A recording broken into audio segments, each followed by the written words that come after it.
And I'm live.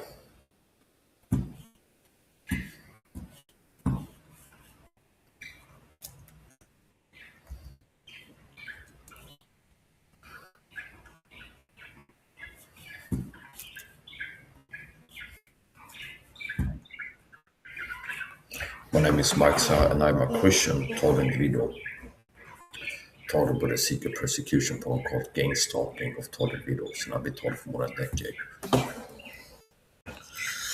With a microphone on. It's happened a few times. I have a hotkey where I can turn off the microphone as such. And a few times I have them turned off. And then the understand is that if I go live right now and I start playing chat line with audience, and I'm gonna be on a phone call or messenger call in the kitchen, and before leaving, I turn off the microphone at this with the hotkey. Okay, and it's like a hard fix, meaning there's a button you can click to turn off your microphone. I can do that, and I can also click F F4, and it turns off my microphone. So no matter what app I'm using, it turns off access to the microphone.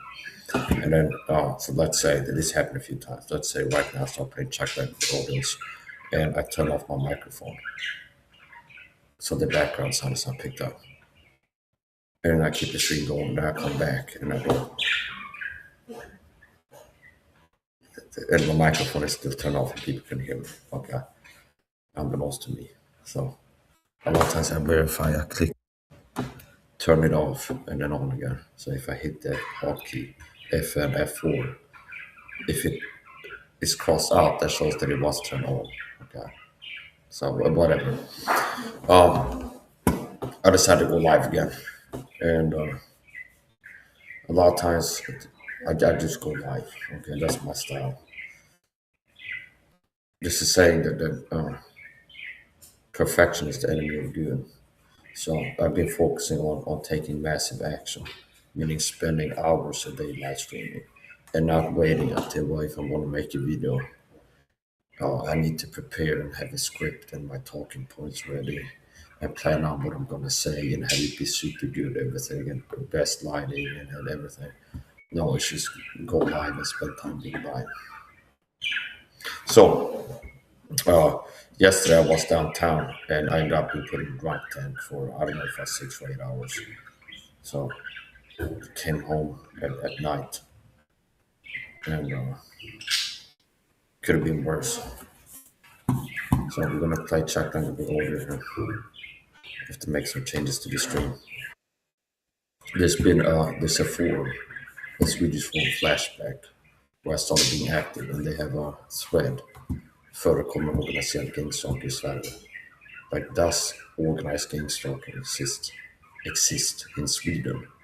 And obviously, I mean, they're saying yes. Okay, so I've been active in that group, and there's a lot of crazy talkers. There's a lot of paid naysayers. There's a lot of people in there. You're all crazy. Okay, if I leave a comment, I'm Gangstalked in Sweden. Yes, Gangstalked is real. There'll be people answer my comment. You're paranoid, schizophrenic, and mental. I know you need medicines. Okay, and there's people who are paid to come and say that people like me are crazy.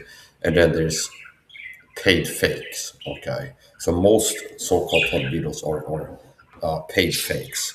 So real thought videos are few and far in between. Maybe there's out of 1,000 claimed thought videos, people active online in forums, message boards, YouTube comments, YouTube videos. Out of 1,000 people claiming to be thought videos, in my estimation, you have between 1 and 10 real ones. So if you have 1,000 people online claiming to be thought videos, between 1 and 10 out of those are going to be real thought videos.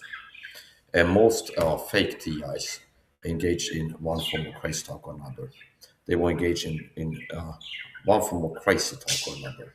What I mean by crazy talk, purposefully discrediting, crazy sounding, disinfo is what they will use. So fake TIs will, for example, show up in the BBS on the Gangstalked video. Somehow they're seeing through my eyes with the technology or something like this. Okay, they attack me with satellites or something like this. Okay, and yeah, so basically, most online total videos are fakes. and most fakes crazy talk. Then they have a few fake TIs that they use other tactics. That they work to control the narrative and kind of dump them on Gangstalker is a work to confuse people as to the true nature of the targeting. I've seen that too. It's like, well, it's not the government doing this. It's not the government, okay? The state is involved in stalking. It's just woke, maybe watch people are doing this or something like that. So anyway, I'm gonna make some changes to the chat.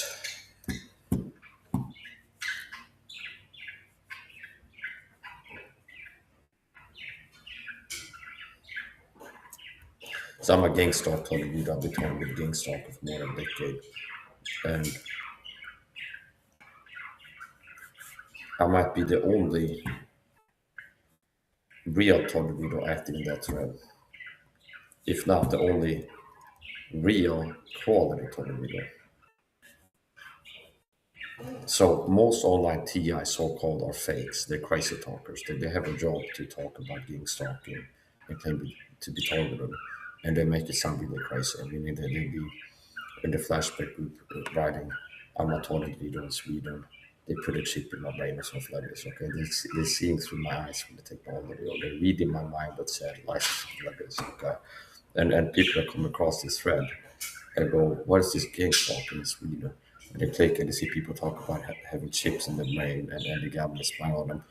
It works. I mean, people go, "Okay, this topic is something that crazy people believe is happening to them. This topic is something that apparently it's just us, these crazy people talk about this. People that believe they have a chip in their brain that the government is reading them out with satellites and they attack with uh, laser beams from outer space. That's the type of people who believe that gang stalking is real and is happening to them. So I'm gonna go to Rumble here, enable slow chat,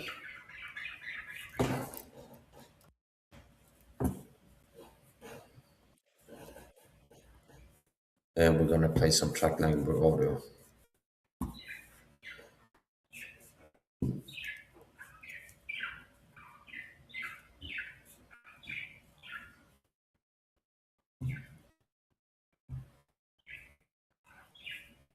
Okay, here we go. This is late TI Chuck Lagerberg's website, site.exposegangstalking.com, and this is a mirror of his website. The original website went down a few years ago, and that might not be a conspiracy that it went down. It was a site.google website. Remember that there was a change where Google said if you have a site.google website, you need to transfer it to the new platform, and if you don't, your website will get your website will disappear. I remember that. So this is a mirror. This is Chuck Lindbergh's website archive. And Chuck Lindbergh died was in 2013. I believe that he was murdered by the program.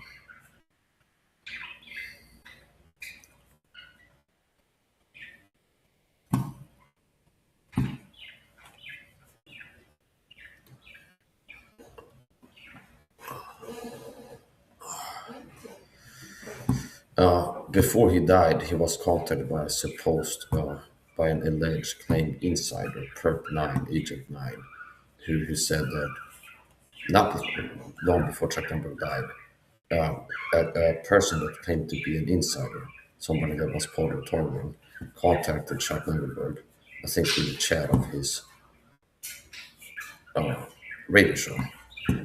And they said that TI's real target videos with an online presence have a short shelf life. Either they disappear and people left to wonder what happened to them, I mean, they got taken out somehow, or they come back crazy talker, okay? Which means, and that's not going to happen, okay? Meaning, if I disappear, I got taken out by the program. I'm a real TI with online presence. I'm not hiding by anonymity like George Moore, 74. Like, yes, I'm a total weirdo. I'm public as total weirdo. So if I disappear, you can counteract the program took me out. And something that's not going to happen is the program getting me to become a crazy talker, like an ex-real TI crazy talker. And that happens too, where someone starts out being a genuine pure TI, being targeted, and they're making videos about Gangstalk, and then suddenly they switch. Then they become a crazy talker. They start talking about having a chip in the brain and brain reading machines are used on them and shit like this. And that's a tell that they flipped. They became a party target. So, summary of gang stalking. Here, Agent 9, perps kills beads. Let's listen to this if it is possible.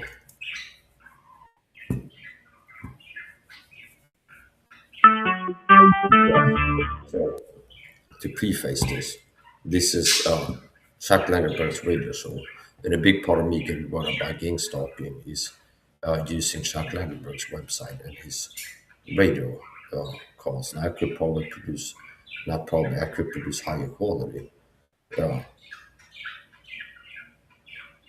audios and videos about gang stalking. Now, he's got a lot of radio shows that I can use and play them. And here's another thing.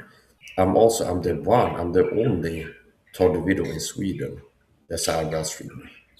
It's kind of rare to have people even claim to be a Todd video. But I'm the only real Todd video in Sweden that's IRL streaming, that's live streaming. Meaning I spend hours live every day. I don't Rumble, YouTube, TikTok, Instagram, somewhere.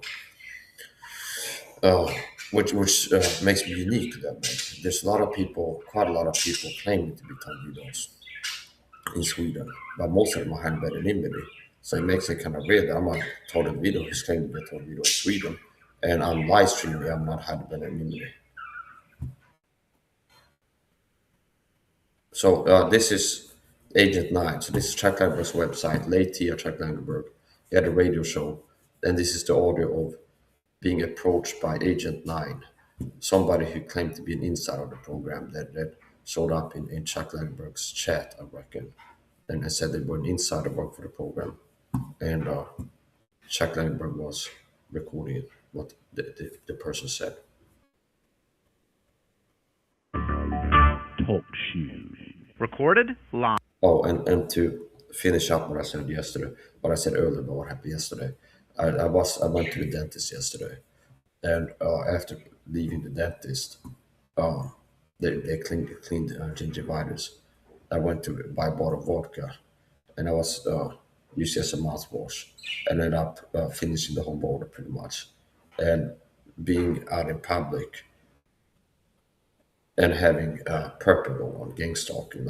Normally, I'm able to deal with this pretty well, like the provocations and the harassment, no matter where I am, at home or out in public. Normally, I'm able to deal with this without like freaking out and losing it. Okay, in public or private, and I channel a lot of the frustrations, being mad and angry about the targeting and being affected by it. I channel them into like martial arts training, exercising, things like this. And the videos, okay, it's like vivid rants. There's like things that have been brought up. Like kind of, like if I go to the supermarket, I've been provoked to it. For years, I haven't been like freaking out, running around, screaming and stuff. But it's kind of ignore it and don't react to it. Come home and I'm mad about what's going on in the supermarket, and I might do a training stream or rant and rave about the targeting online and kind of do something more productive with it. But yesterday, after I went to the dentist, I went in and bought a bottle of vodka, and I was using it as a mouthwash. Okay, I'm not recommending people drink alcohol as a disclaimer. I was using it as a mouthwash. After I went to the dentist, I said I had bleeding gums, and I was using the mouthwash and drinking it. Ended up finishing the whole bottle. And as usual, I went to the inside the corner store, bought a rehydration drink and some canned food and stuff. And being out in public, and there were people talking, messing with me as usual, gang stalkers showing up, perp so-called, harassment, provoking me. And I also saw a person, a perp, as far as I'm concerned, in my personal opinion, that had taken orders to mess with me before. I saw them outside on a bicycle. And that made me real pissed and started shouting at them. It's like, this is one of these people that seen before do things that have gotten me irate. Okay, they show up on a bicycle. First, in the supermarket, there's perps in there, gang stalkers harassing me. And then when I leave, there's like a person that I recognize from before that's talking for the program. You might possibly Filipino, I could be wrong. And that's a disclaimer. And they're like on a bicycle. I kind of lost it there. And I went like, F you, kind of. And it culminated with the police showing up. I got put in a police call and taken to the drunk tank where I spent around eight hours. And that wasn't, it's not that fun, okay? It's not that fun. It's like spending 8 hours in a small room and there's nothing in there.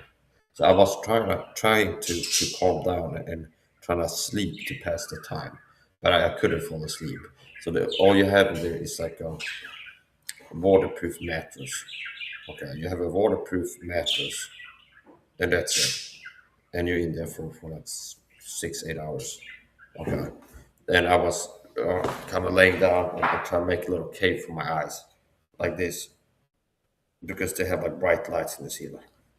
So I was trying to kind of make it dark and try to calm down and see if I could fall asleep in there. So I got kind of like this, and I try to just make it be dark for a while, see if I could calm down and fall asleep. So I was kind of calm, but I didn't. At times I was kind of calm, but I couldn't get tired enough to fall asleep. So I was just in there talking to God and things like this. So where is the point? And yeah, so I'm gonna play the audio. So anyway, it could have been worse. Okay, it wasn't the time of my life. Okay, but I survived, and it could have been worse. Okay, it could have been a lot worse. So thanks to God, I'm sitting here in the video, and I'm not in prison. I mean, something could have happened. I would have been locked up for a long time and been murdered by the program. Uh, I mean, it could have happened. I got put in the cycle and stuff like this. If I end up speaking the truth about what's happening while being drunk, there's a lot of things that could have happened. I could have got into some kind of physical confrontation with someone and been charged with something and not be out the day after. So I just had to spend 8 hours in a drunk tank. Then I came home after that. So thank God. Could have been worse. So and I don't have to speculate and go, here's the way it could have been worse. This could have happened, which would be worse, and this and that hypothetical. These are basically could have been worse than it was. So, let's play the audio here.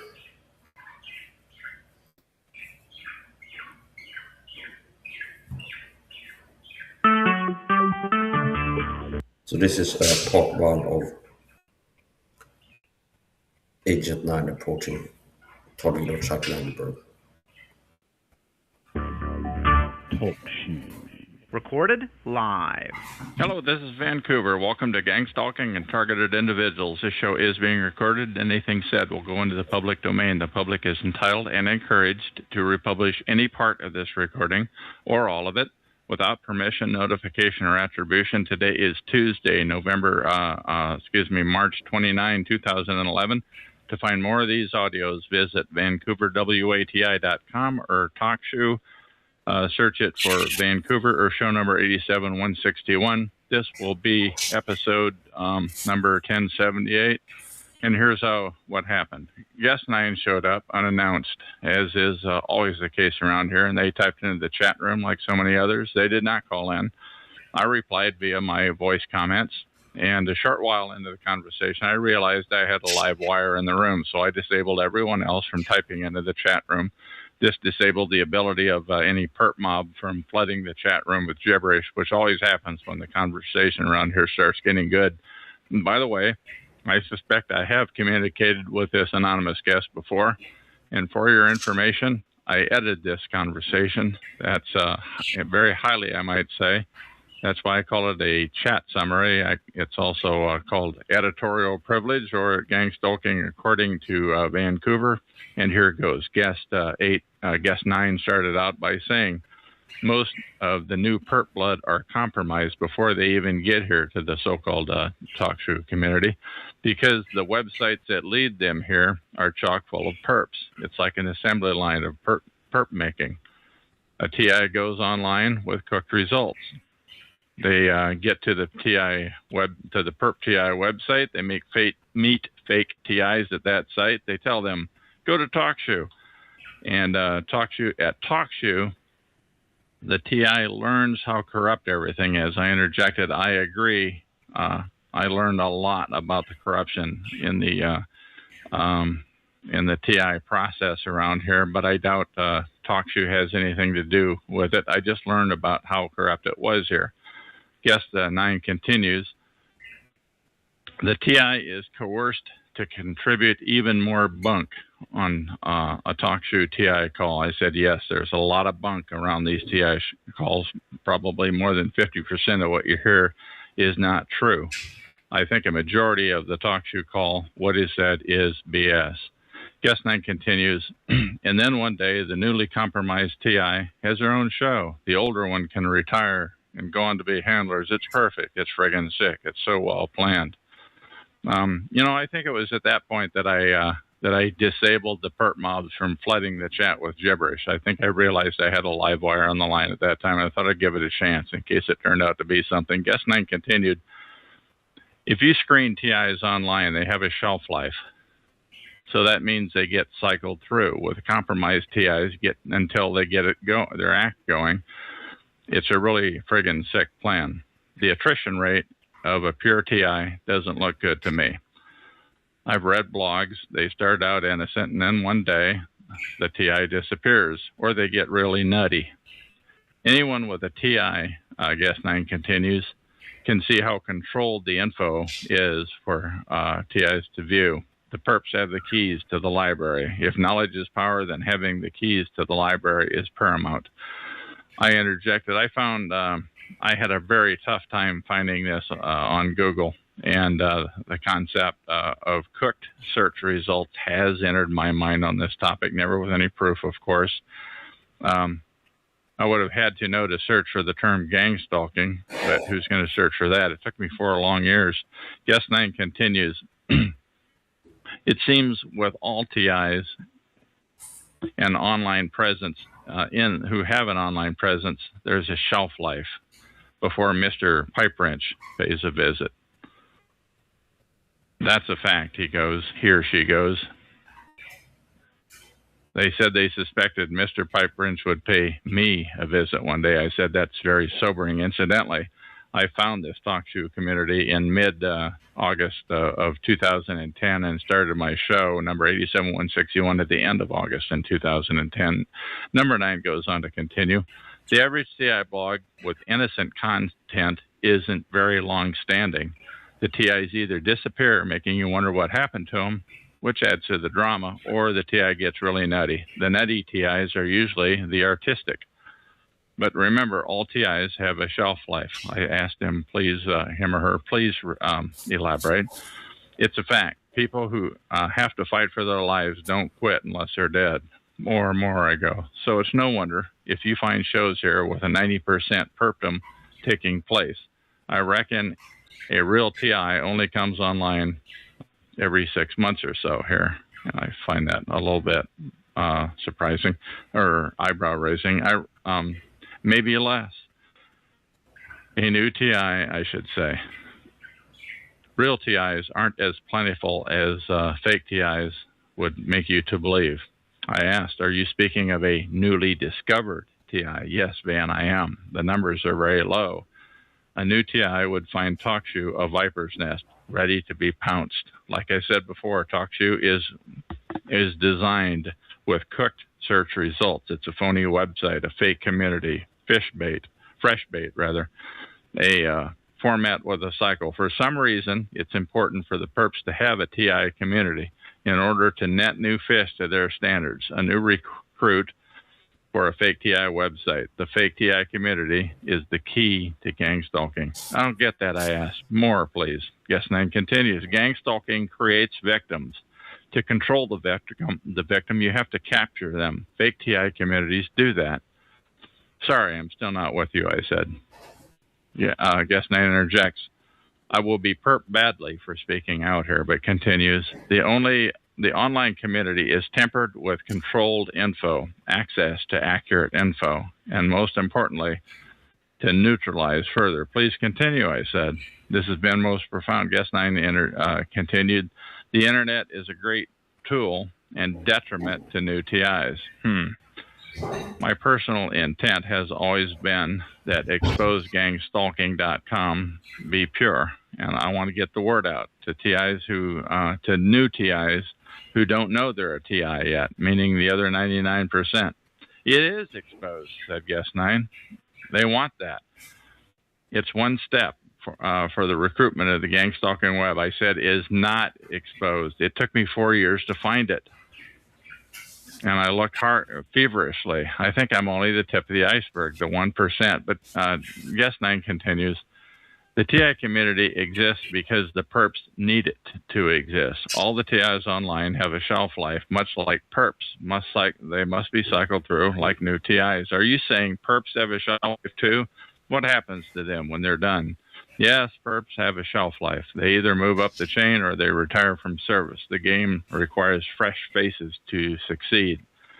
I'm working on studying the demographics. Where do you come up with these theories? There was no suitable answer, by the way.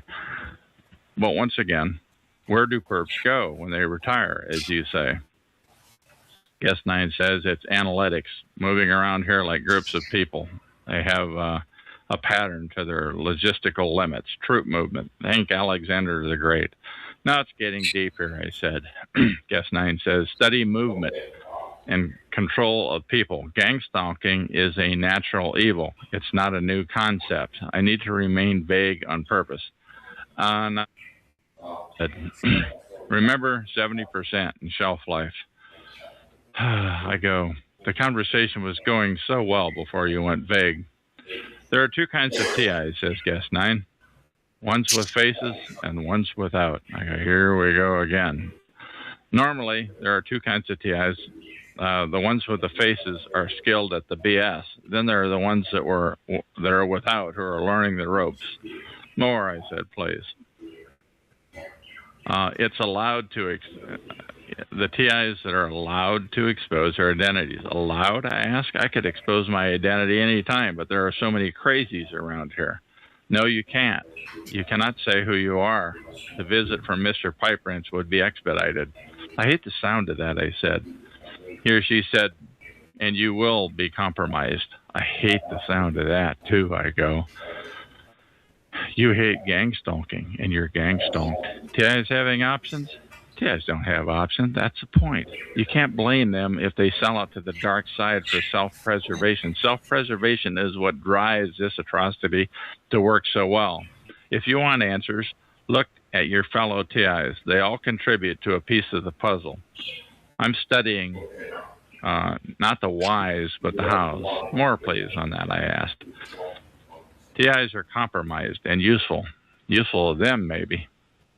9 says, they are basically a year out from where you're going to be. What? I asked. New TIs don't have a choice. They have a very narrow choice. From being a snitch, that they have no choice, I mean. On another note, Guest 9 says, the preparation and skill used to gather a TI makes them a prized commodity. The spoils of war are never wasted. I said I never thought of that. Death is a fear tactic, not a demanded result. You don't throw away a rough diamond that was just dropped to the ground. You take care of it. You take care of that in this community. Fake TIs beat you down, and when you finally submit, they will build you up again.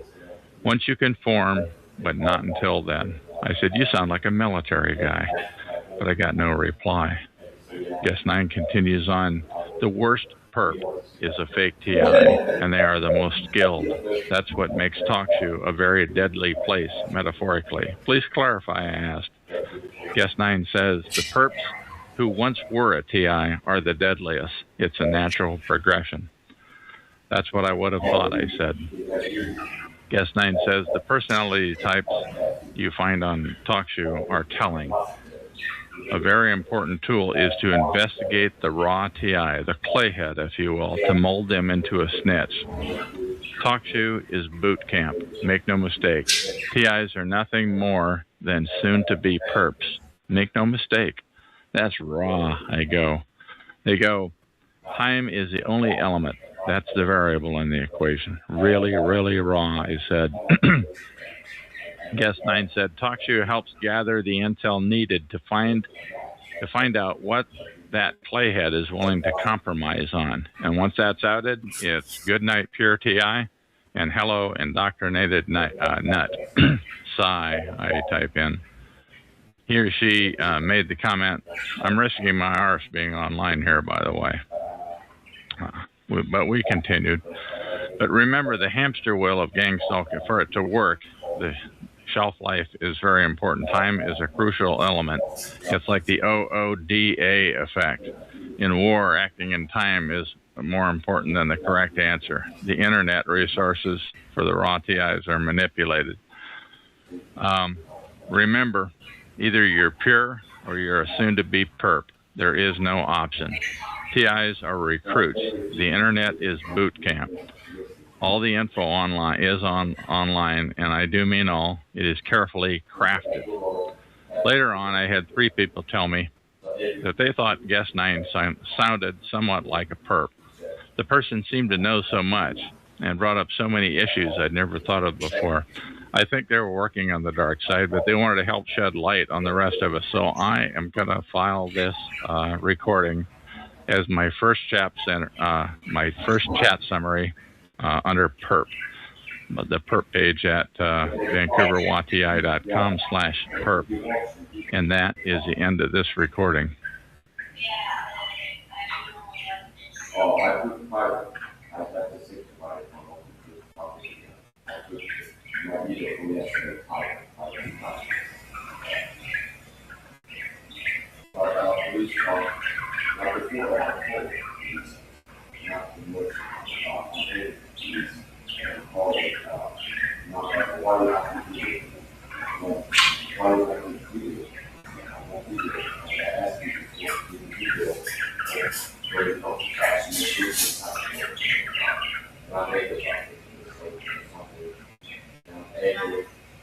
Anyway, so after the police call, they will see your back and talk to you.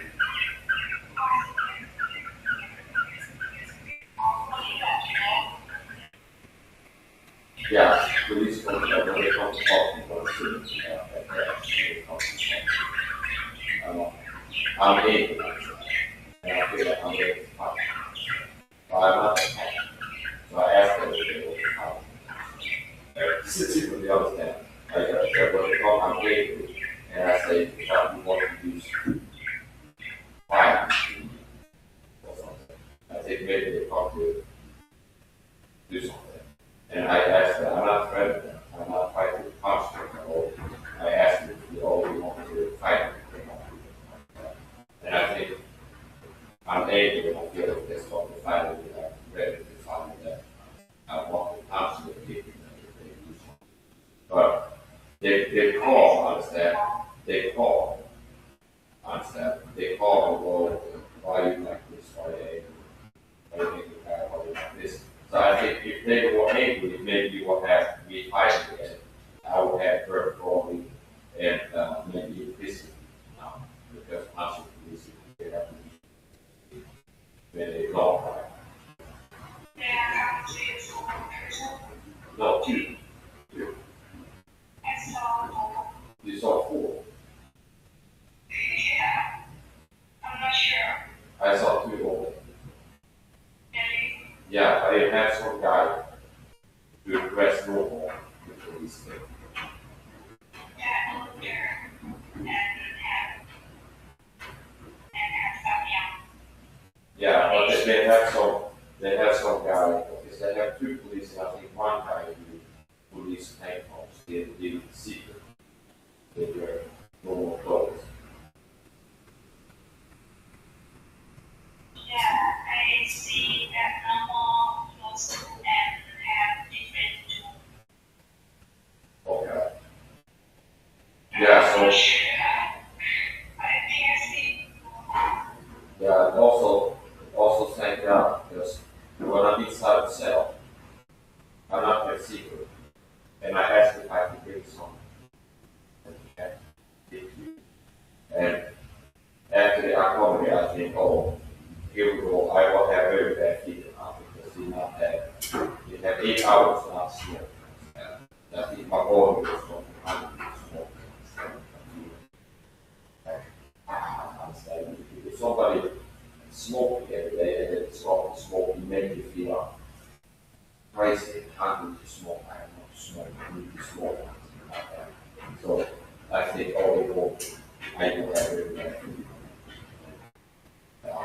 I'm praying to God that about this, and I'm not have bad feeling. I don't feel negative.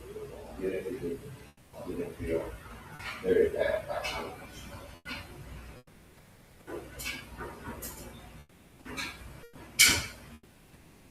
Yeah. So I think they have two. You say it's all four. Well, it's two with these votes and one of these not.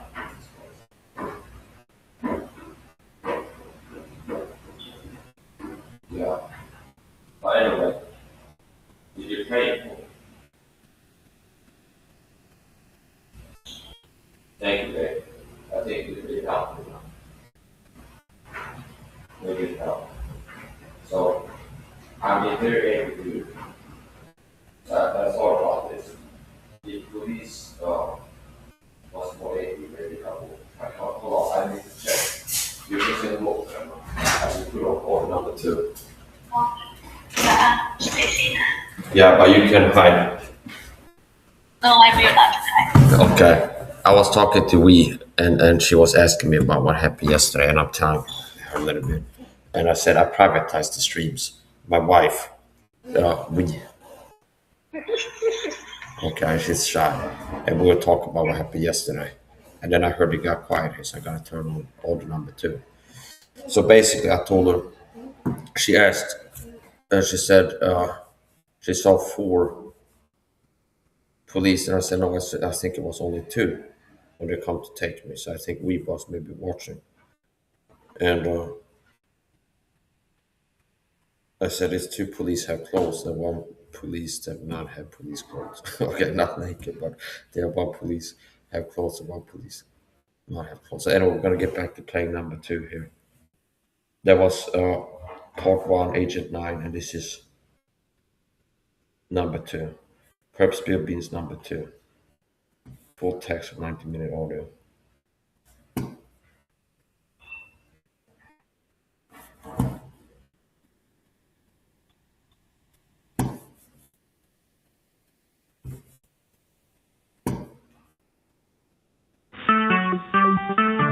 This is part 2.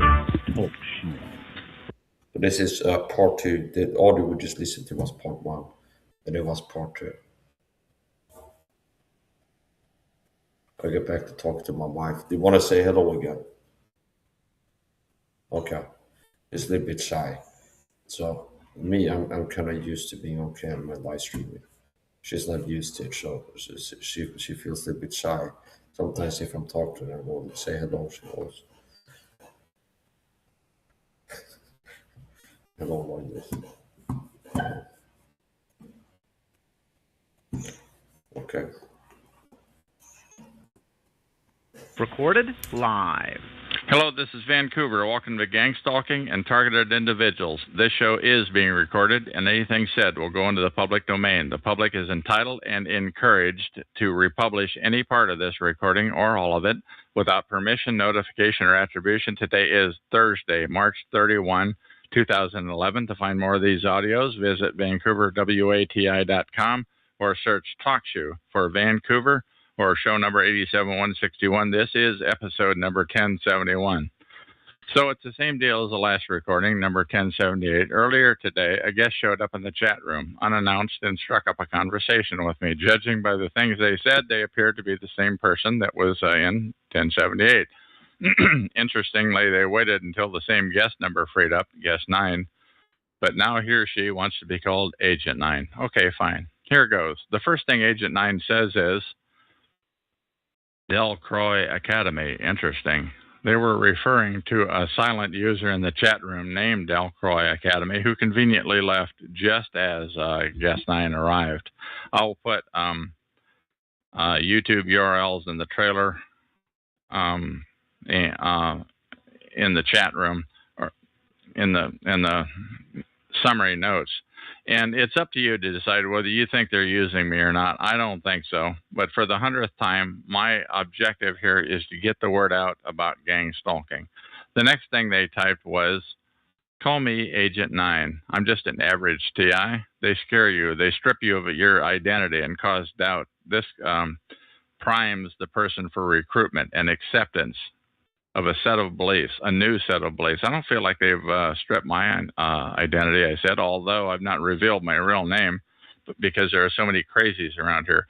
Your identity has been stripped, said Agent 9. You are not the same person anymore. You are, in effect, you have become a new person once they started their overt harassment. Yes, I must admit I am a different person, now that you mention it. Beliefs in your view of the world as you once knew it have changed. It was an indoctrination, a recruitment. It was at this point that I thought it might be the same Guest 9 that I chatted with earlier in the week. So I blocked the chat room in case the perp mob showed up to derail the discussion. I said, okay, I'm with you on that. My belief of authority is out the window forever.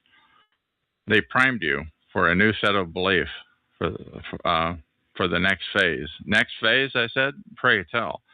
You are now aware of the system and how it really works, though you are a victim of it. Yes, that's correct. I am aware of gang stalking, and I have been exposed to it. It's an awful protocol. So in order to get a person to lead a double life, if you will, they have to show a TI the futility of their condition. Make them believe there's no recourse or remedy. I don't know, I said, what you mean by that. Make them believe. As a TI, you have little to go in. Information is cooked. Access to help is voided. Absolutely. Access and help are completely unavailable. And as we both discussed earlier this week, the available information seems really cooked. I do not know the who or why or how. I only know that they are shafting me endlessly. Agent 9 goes on to say, you have no recourse. That instills a sense of bewilderment so bad that a person will, in effect, believe there is no hope. So that and what that achieves is a person that's hungry for help. In comes the spook or perp offering help and a way out. More, I go. A TI has no option but to take the deal. But that makes things worse. I ask, are you saying that that's why there are so many snitch perps around here? Are you saying things get worse when a TI takes the snitch deal? Yes, much worse. Because once they're in, there's no going back. Are you saying it's a lifelong commitment? You are a slave, accepting any deal. It will provide temporary relief, but the commitment is for life. Once you join the snitch brigade, I ask. Brigade? It's a worldwide network. It sounds, it sounds like what they told me when I was young, that a commitment to the mafia is a commitment for life. Stay away. Never take money or favors. Agent 9 says, but a TI who is not already compromised knows too much. They don't realize that initially, but they do. Can you say what it is what becomes worse when people begin to snitch, but I got no answer. Once you are aware of gang stalking, you, says Agent 9, you are in jeopardy every single day. That's shocking. In jeopardy every day, every minute, every hour of every day. It's a bleak situation. On another note, Guest 9 says, you will be a perp one day, Van. It is meant to be that way. I replied, I absolutely detest that statement. You said it before in your last interview. How can I avoid that? You cannot avoid it. You are a TI. You are already in the club. You just have bad seats right now. That doesn't make sense to me. Please clarify. A TI is nothing but a perp recruit, says Agent 9, an unwilling recruit. but a recruit nonetheless. I said, I will not become a perp. I would rather die first. I live to shaft them and to help expose gang stalking to the world. They go, self-preservation is what's on the menu. I said, you mentioned self-preservation in the last interview, but it has never been that way with me. This is not about me. I want to get the word out. That's all I care about. It's not about you, says Guest 9. My talk show, my websites, it's not about me. I want to get the word out, the good, the bad, and the ugly. Agent 9 says, like every TI, you were chosen. Getting the word out is futile. No, I said, getting the word out is the only chance we have. Every person, Agent 9 says, every person you contact will be compromised. Have you not learned that yet? I said, I'm starting to learn that. That is so shocking. But I am going to get your words out. There's no doubt about that. To who? Already compromised people? Every person on this chat is compromised. All of the shows, all of the websites. I hope that many TIs will help get the word out to the world, I said. Many TIs. They can't compromise the whole world. I'm afraid it's getting there, if it's not already there. On another line of thought, Agent 9 says, there are no TIs. What do you mean there are no TIs? There's no such thing as TIs, they go. The newbie learns from the beginning. The number of TIs are so minute that the real chance of meeting another TI is next to impossible. Please explain, I ask. Saying there are no TIs doesn't make sense to me. I hope you're not going to start talking crazy talk. Pure TIs quickly get turned. More, I ask. TalkShoe is classroom setting. It's a perp school. There are no TIs. But I feel I'm a real TI. What do you say to that, I ask? There are trainers and students, Agent 9 goes. No TIs, not for long. Nobody is a TI, and I do mean nobody.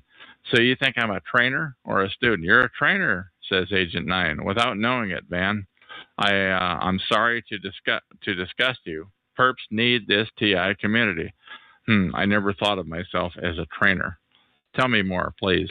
They probably recruited you. You're a logical, charismatic, and above all, a disciplinarian, a teacher. They use us TIs to infect other TIs. It's perfect. Then what are you, a trainer too? Oh, I'm a student. Oh, man. In an advanced placement program. They need us to continue the web of influence, says Agent 9. So you were saying you were a student in an advanced program. Yes. TalkShoe participants are engaged in advanced training. Sounds nutty, doesn't it? It's designed to sound nutty, just like gang stalking. But things are changing. The word is getting out about gang stalking slowly. So what then, I ask? It morphs into something else, just like it has always done. This is not new. And this something else has never been experienced before, right? Not true. Same impact and message, different forms of delivery. Please clarify, I ask. Technology will eventually replace human assets, perps. I hope you're not going to start spewing the crazy talk. It's not crazy, Agent 9 says. I say, because this show is about gang stalking and exposing it, and I'm not going to let the show get derailed by crazy sounding talk. Agent 9 continues, technology has made gang stalking exponentially more effective and covert, with less physical people needed. I'm not going to let my show get derailed with crazy talk. Agent 9 drops the issue, but continues. You had a month off from targeting, a cool down period. I said a month off of street theater. It was, but it was still going on near home and online. Agent 9 says TIs have different skills, learning curves. You are helping the perps, Van. You just can't see it, I guess. A TI is a perp that doesn't know they're a perp yet. It's a recruitment program. It's important to be aware of that. I said there is a continual effort underway in trying to get this show to spew the crazy talk. It's not going to happen. Not here. On another note, I ask, or I say, how do you think gang stalking has been kept so secretive for so long? I never conceived of it before it began happening overtly to me 5 years ago. So how has gang stalking been kept such a secret? It's a slow process that is basically a background check. If you a background check, this doesn't make sense to me. I say because people that are in charge of it, it's their business to be secret. How do you know that? How can so many street thugs keep such a secret? How can that be? Is it secret society oriented? Because they are plotted against one another. They know their weaknesses and who they hate. I say, I'm not talking about plots. I'm talking about secrets.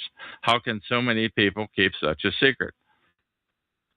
Agent 9 replies, they use that knowledge to manipulate unsuspecting thugs, soccer moms, and religious types that can predict outcomes with their knowledge of their subjects. So the manipulation is easy. I guess I'm not going to get the answer to that one today. Remaining in the shot, I say, Agent 9 continues, remaining in the shadows and watching to learn about the subject, you most certainly can predict their behavior. That is why it was not known to you for so long. You were spied on. You only learned about it with their help. I reply, yes, I can now see that I was spied on for years. On another note, because some of the things they brought up happened years ago. On another note, I say, once again, the continual flood of sophisticated effort to derail this show with crazy talk, and it's continual and ongoing, exactly, says Agent 9, because if it does get derailed and if it does get derailed, then sounding crazy is their next priority, so that everyday people don't become alerted to what's happening. I say, so what is your personal role in all this? What is your motivation? I'm just a pawn, nothing more, Agent 9 replies. How do you get paid? Put bread on your table. Spill. I'm not getting paid. I'm a TI like you. We are all victims. You just became aware of how things get done. That is all. So what motivates you? Why not shaft them and expose gang stalking? Agent 9 replies, because they will destroy my life even further. What's left? And they can do it. We have to accept our roles. I say, I'm sure they can do whatever they want. And I'm saying I call all bluffs. I am going to help expose gang stalking or literally die trying. I wish you well, says Agent 9. I'm literally willing to die to expose gang stalking, I said. You will have to, because there's no in between on this. I said, and all that crazy sounding alphabet soup is just trying to derail getting the word out. I don't know about that stuff, Agent 9 goes. Gang stalking is real, though, and it's a tool for manipulation. Are you saying you don't know about the other stuff, the alphabet soup, that all the other TI shows here at TalkShoe spew about? Do you not believe it? I'm out of beans, says Agent 9. I believe that gang stalking is done to hide even more nefarious things. But that is not my area of expertise. But my question was, do you believe the other stuff that they spew out at the other talk shows? I believe they use weapons on people. I do believe they experiment. Surely, I say, you cannot know all you have spoken about without knowing about the other stuff being BS. So I ask you again, do you think it's BS? No, I don't think all of it is BS, but the other shows you are meant for you to question it. It's training. But do you think it's that there is a do you think there is a compensated brigade of BS artists who show up at these calls to spew out BS as part of their training? Yes, I do. I go. Agent 9 continues, but you have to learn about the BS first. I say, and do you believe that gang stalking occurs? Are you a victim? Yes, gang stalking, working in unison, gangs of stalkers working in unison is real. We are all victims.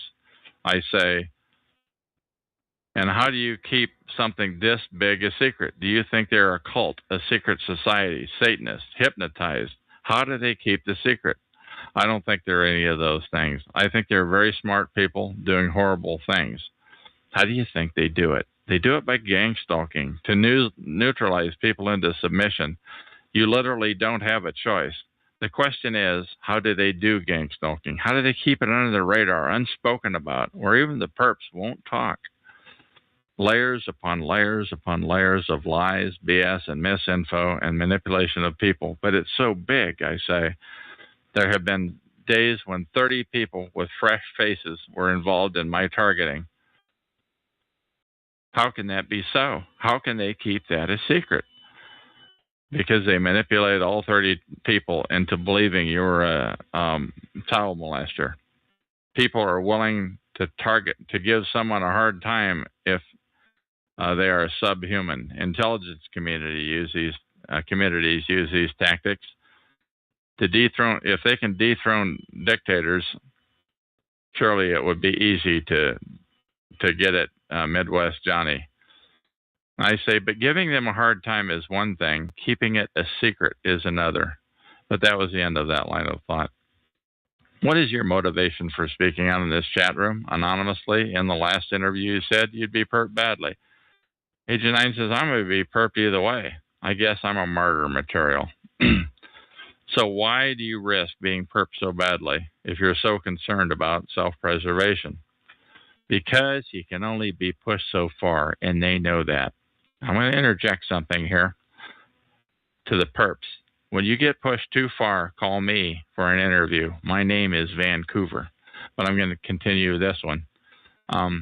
What is, I ask, the one thing that they don't want us TIs to know? What is the one thing that would annoy them the most if you let the cat out of the bag?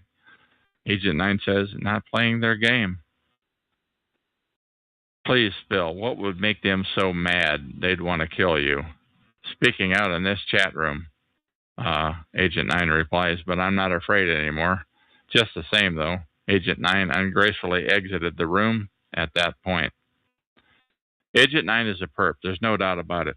They know too much. They admitted it here and on and off. So this episode, number 1079, will live on the same web page as number 1078. I'm filing this recording that you're listening to right now on VancouverWATI.com/perp. Please call me if you're a handler, perp, snitch, or a TI. And please call with no plans. It's best not to tell anybody what you're thinking of. I'm on every day at 11 p.m. Eastern Standard Time and random times, many random times during the day. Oh, and I already have one chat buddy. So how about calling me with your real voice before Mr. Pipe Wrench shows up for either one of us? And that is the end of that recording.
Back.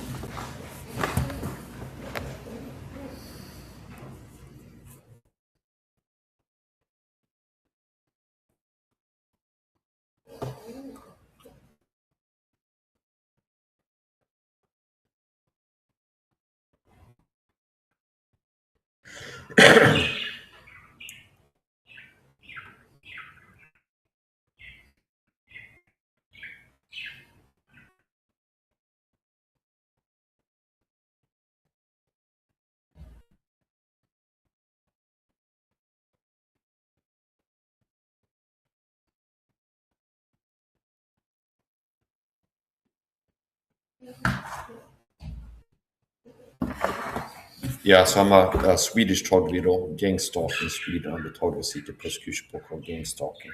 And I've been targeted with this program for more than a decade. I get stalked and harassed.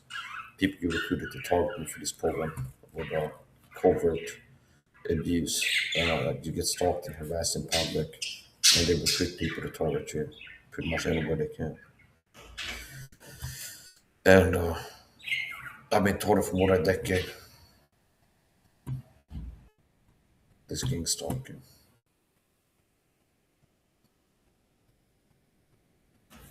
program, and this is definitely has government involvement. Much like the Sursetson program, this is a state program. I have my wife in here. So there's some kind of error. One has to update my YouTube app because I'm looking at my phone's in here. There's some kind of error. One has to update my YouTube app because when I'm looking at I check my settings, live chats on my own, additional subscribers, live chat moderation. gonna check my settings, live chat I on. can't see the comments. I had this problem yesterday too when going live, which is why I made like 3 live streams because I started it, then I could see a comment and I clicked the button and it just couldn't see the comments anymore. So sure enough, I suspect if I go check this stream on my phone, I'll be able to see comments. And yes, we have been in there. My wife leaving 3 comments. She said hello, and then she wrote, "Honey, I'm gonna eat now," and she wrote, "Love you," and a kiss emoji, kissy face, kiss sent to my phone. I'm trying to get it from me. Don't you want me? Don't you? Yeah, whatever. Hello, babe. Welcome back. Yeah, good to see you, babe.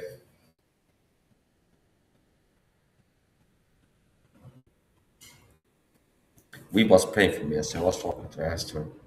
She was curious. She asked me what happened. I called her on Messenger, first video call of the day. So we have a long distance relationship. And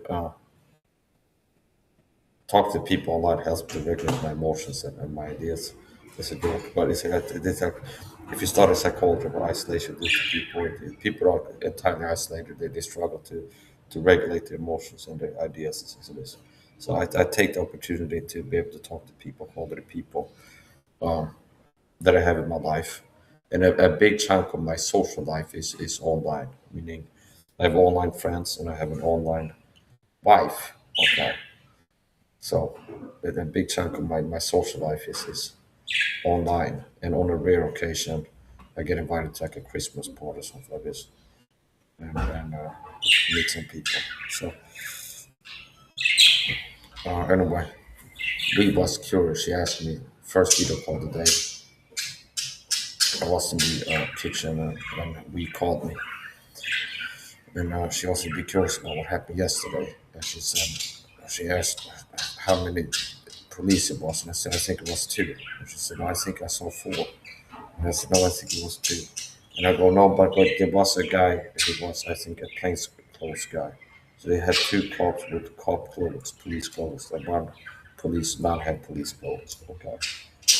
And I told her a little bit about the experience. I said it's very boring. It's like for 8 hours in a small room, and it's completely empty. No furniture, no radio, no newspapers, nothing to read, nothing to do, and all you have in that room is a mattress. Okay, and I told her that it's like I'm expecting it for 8 hours, and I told her that what I did was just lay down and try to calm down so I could fall asleep to pass the time. So they have a light that you can't turn off. So I was laying down on the mattress, kind of like this, making like a little thing for my eyes, like this. and then trying to calm down and relax and see if I could fall asleep to pass the time. But I couldn't fall asleep, so I spent my time with talking to God and just trying to relax as best as I could. And I asked if she had been praying for me, and then she said yes. I said thank you for that. I think it helped. And another thing was, since I'm kind of a heavy smoker, okay, I smoke frequently. It's like almost chain smoker at times. So I was expecting, so I'm going to have nicotine brought there and start coming off the walls and feeling really bad. I was expecting that I'd be in there like having nicotine withdrawal and being hungry for cigarettes. So I was better to eat. So I was expecting I'd be there hungry for cigarettes and feel crazy because if you're smoking and you stop smoking, it makes you feel crazy and then hungry for smoking. That is how it's okay. So we has never been addicted to nicotine. I think her only addiction is like coffee. Like she drinks a cup of coffee a day or so. So most people, that's most common addiction people have is caffeine. People drink coffee if you consume caffeinated beverages on a daily basis, they actually become addicted to it. Nice point. Uh, I was expecting to start having nicotine going there and having it go from an uncomfortable experience to worse. Um, but for some reason, I didn't have nicotine going there. I was in there for 8 hours and I didn't feel like I was starting to have nicotine withdrawal. And it could have been worse. Okay. So I told we the truth as I was talking to her. And I guess she was watching the live stream. I told her I privatized all the streams. I had to look at them and decide if I wanted to republish them or not. But I went back after wake up today and put all the live streams from yesterday before I got put in drunk tank on private. And I told her like, a little bit in brief what happened. I was angry people harass and bully me as usual when I'm outside and make me angry. And I was angry to police because they not give me video of when they come to catch me before, and I asked them if they would give me video or not give me video. So part of what happened yesterday, I actually called them on the merchant number, and it's like, I want to give you the videos for this. It's like, it's just you got in the mood. Okay, I mean, I actually called the cops. I was mad. So I said, first of all, so I was outside yesterday. I went to the dentist. Tell the story, please. I went to the dentist yesterday and they did a gingivitis cleaning, okay? And I came out and I had like blood in my teeth, like I think my gums were kind of messed up. And I went to the liquor store and bought a small bottle of vodka. And then I went outside and was using some mouthwash and not spitting out. So I finished like the whole vodka there, okay? And I went to the supermarket, and as usual when I'm out in public, it's told me that these people are sent to go into the supermarket, and in the supermarket they appear around me in public and do things to push my buttons and harass me and mess with me. Okay, and one of the things that it's one of these things that it's like it's a trauma. I mean, I've been pissed about what happened to me that night when I got put in the psych ward, and then feeling like I was the victim of crime by a doctor signing off papers. You need to go to the psych ward. I believe she was in the wrong, and I believe that the caregiving staff members that called the cops and said I'm crazy. I believe that was like a cover up because they have been breaking the law in targeting me, quite possibly, not possibly for people. Meaning a covert bullying tactics in the home of the caregiving staff. And when I start talking about that, going a double campaign to go, this guy's terrible, crazy thing, we're messing with. Then it culminated me being put in the psych ward. And I felt like I was wrong, not just by the people that were working to provoke me to get to a point where I'm freaking out about the targeting. And then they turn around and do a Dolville campaign where it's like, oh, Mike's crazy and he's the problem. And I ended up from talking about feeling targeted by the caregiving staff. Several people work for the caregiving staff, talking about how I felt like they had been targeting me and for the program, okay? Because most people that are working to push my buttons and end up targeting me, make me feel provoked, the people that got put up to do it by the program, okay? So I have to start to talk about online. So it's like, after for a long time feel like the caregiving staff were harassing me and targeting me in my own home, I start crashing out about online. it affects me. I mean, it's like I end up being angry about it and like reacting to it all night. And then the same people go Mike's crazy and paranoid, and I get swollen and put in a cycle. And there was a doctor that came and wrote, yeah, this guy needs to be in a cycle. And I felt like I was the victim of a crime. I mean, I was wrong. So I've been abused and targeted by criminal staff in ways that I believe are criminal. And I didn't report it to the police, and I didn't take matters into my own hands and do something when they were in here about how I felt they had been abusing me. But it's like I end up reacting to it by being psychologically affected by how they treated me. And I end up kind of losing it online about it. Okay. Crashing out about it online. It's like, I'm mad. Even these people have been messing with type of stuff. And they go on the Dover campaign. It's called the Night Attack Victim Offender. Mike's crazy and paranoid things are messing with him. We're worried about him. And he's been more and more aggressive. When in reality, I'm reacting to their covert aggression. Okay. So I got put in a psych officer 6 hours, and I felt like I was wrong. Okay, I felt like I was the victim of crimes. I was wrong severely, and I've been trying to get uh, body cam footage of that night when a doctor and the police came to take me to the psych ward. And one of the things that I've been thinking is I believe that the doctor was in the wrong by signing the papers and need to go to the psych ward because nothing is like sitting here. It's a bit like the doctor was here. Like, how you doing? Well, it's been a stressful day. Or they've said that you covered your furniture with plastic. Yeah, I'm allergic to perfume. See, there's nothing like that. Oh, clearly this guy is a schizophrenic. So I had confidence. It's like if I can get the body cam footage from the police, if they were running at the time when I was talking to the doctor. Because I remember the police present when I was talking to the doctor before being sent to the psych ward. And she goes, yeah, the guy didn't go to psych ward. I felt confident if I could get that video, I'd be able to go, yeah, see, she was in the wrong. There was nothing in my behavior that was warranting me being put in the cycle. There was nothing in my behavior before her that was like clear signs of me being a crazy person. See? But they denied me that in writing, and one time I went to the police station, asked if I could get it. And they said, just check the papers again. It should be on there if you can get us off of this. Then yesterday, being downtown, being harassed as usual in the supermarket, getting stalked in the supermarket and other public around me, perps, so called. And then it's like once I'm mad, it's like things come to the surface that have been like a pebble in my shoe that I've been mad about it. It's just a lot of times like if I get in a mood, it's like now you're mad about the targeting and there's things that start bubbling to the surface, other things that have to do with the targeting. Then I actually called an emergency number in the middle of all this. I mean, before the cops came pick me up and back, he's like, why won't you release the body cam to me of that night I got taken to the psych ward? I don't remember everything I said, but I know that I was livid and drunk. But it's like, I remember that it's like, what I was saying is like, I'm mad. It's like, why won't you release the videos that I've been trying to get from you? Okay. And I actually went to the police station and was looking for police in there to talk to. And there was nobody there, and I left. And went to park bench and was sitting there, and the police showed up. And anyway, here's the point. And they said that several people had called them. Okay, they said that there were several people that had called them, and most likely still the people work for the program.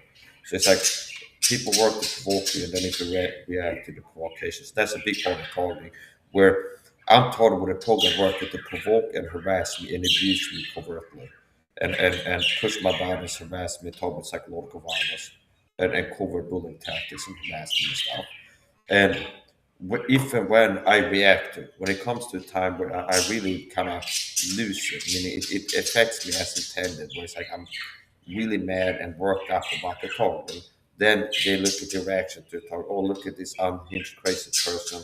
Maybe he's a danger to the public because I'm autistic. If I go shopping, people are working to harass and push my buttons. And then sooner or later what happened at one of those times I'm really get worked up and wonder, oh, look at this guy being worked up in public. And not like look at how I'm being provoked and harassed in public, leading to this reaction. But it's like, look at him be worked up in public, and he's the problem, and he needs to go somewhere. So anyway, when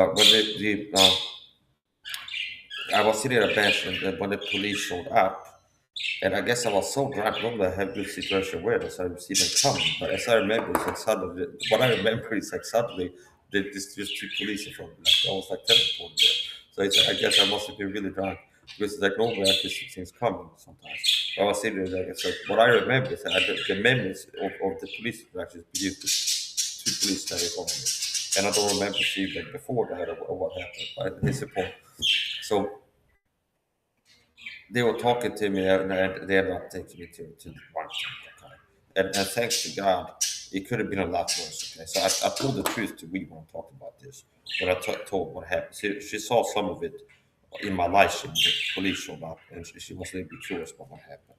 And I told her a little bit. And I told her the truth that I was mad at the police and I was ready to fight them, honestly, physically, is how I was feeling. I was ready to throw punches, kick. I was feeling ready to fight the police physically. Is what my feeling was. And they showed up and I asked them, like, are you here to do violence to me? And kind of, so now I didn't start the fight, but I was feeling really angry at the state and the police and all this stuff. So I felt like I was ready to fight them physically, understand? Meaning, and I asked them like if they had to be violence to me, and I'm ready to defend myself and protect myself for this. But if I analyze how I was feeling angry and ready to fight the police physically. And the reason that it didn't escalate was due to their behavior, if I analyze it. Meaning, if they would have been more aggressive, then it most likely would have been a fight happening, which could lead to me being physically injured and then not being released the day after just for being drunk. But if you end up fighting the police, there's kind of serious crimes you risk being convicted of, and you might spend 6, 9, 12, whatever months in prison. So I was in a mood where I was feeling ready to fight the police yesterday. But because of their behavior, it didn't end up in the fight, okay? Meaning, it's not that I was planning, but if I analyze how I was feeling really mad at the police, and I felt ready to fight somebody if somebody attacked me somehow. Okay, if that would be the police or other people in public that they work for this sport. But due to their behavior, it didn't escalate. So here's a point. So if they have the police on kind of like, yeah, we're working for the statistics as a goal to have as little violence used on civilians as possible, it'd be like a win for them. But here's the point. So I was really worked up and I felt like I was ready to fight somebody. And that I just felt that way. But they were kind of chill when they were talking to me. So I didn't feel like I was getting angry and angry and angry talking to them. Because they weren't really doing something. They were kind of relaxed and calm, which means that I kind of lost the feeling of wanting to fight against them after some time. So it's like things never happened with my side, not episode. It's like I felt like this could have happened, but it's like it didn't happen. That's the main thing. So, and then I got put in the drunk tank and spent about 8 hours in there. And what I was doing, I was trying to thinking to like pass the time, trying to fall asleep to pass the time. So I don't I'd rather be like consciously in there for 8 hours, and it's kind of nothing to do. Okay, I was trying to. I lay down and all you get is like an empty room and take the mattress, and I lay down on it and kind of was covering my eyes like this. A lot of times I'd like this or like this or like this, and trying to calm down so I could fall asleep, but I couldn't fall asleep, and I was passing the time and just laying down and thinking and talking to God a little bit, and eventually I got let out, and it didn't happen. There wasn't any serious thing. So thanks to God, it could have been a lot worse. I mean, I know I was in a volatile mood, and it could have been worse. Okay, where it's like there could have been a fight happening that day, which could lead to me being injured physically, dying, being locked up for a long time. Like a lot of bad things can happen. I mean, being in that mood, there's a lot of bad things that can happen, but they didn't happen. So thanks to God, uh, I was able to calm down and just sober up a little bit and come home and get some sleep. And I had some food after coming home. And I actually got help by somebody came to pick me up with the cost. Thank God for that too.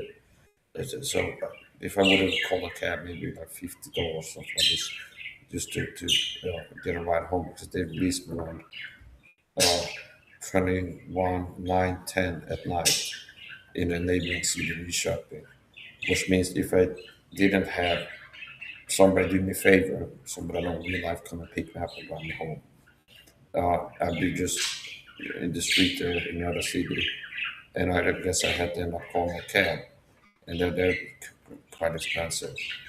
And then also just the problem with having maybe 3% bad on my phone, or 7, I think, when I left. And I have to walk around downtown, possibly not 100% sober yet, looking and to find a cab. Okay.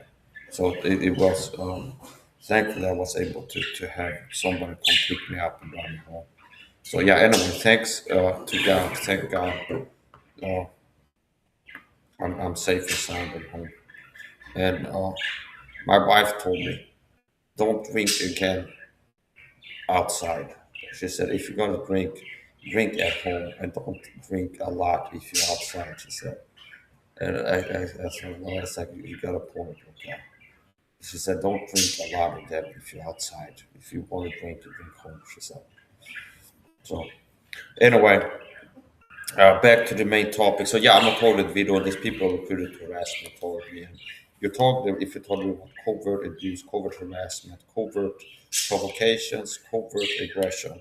And if and when you react to the covert aggression with reactive covert aggression, they will work to make you look like the problem. You understand?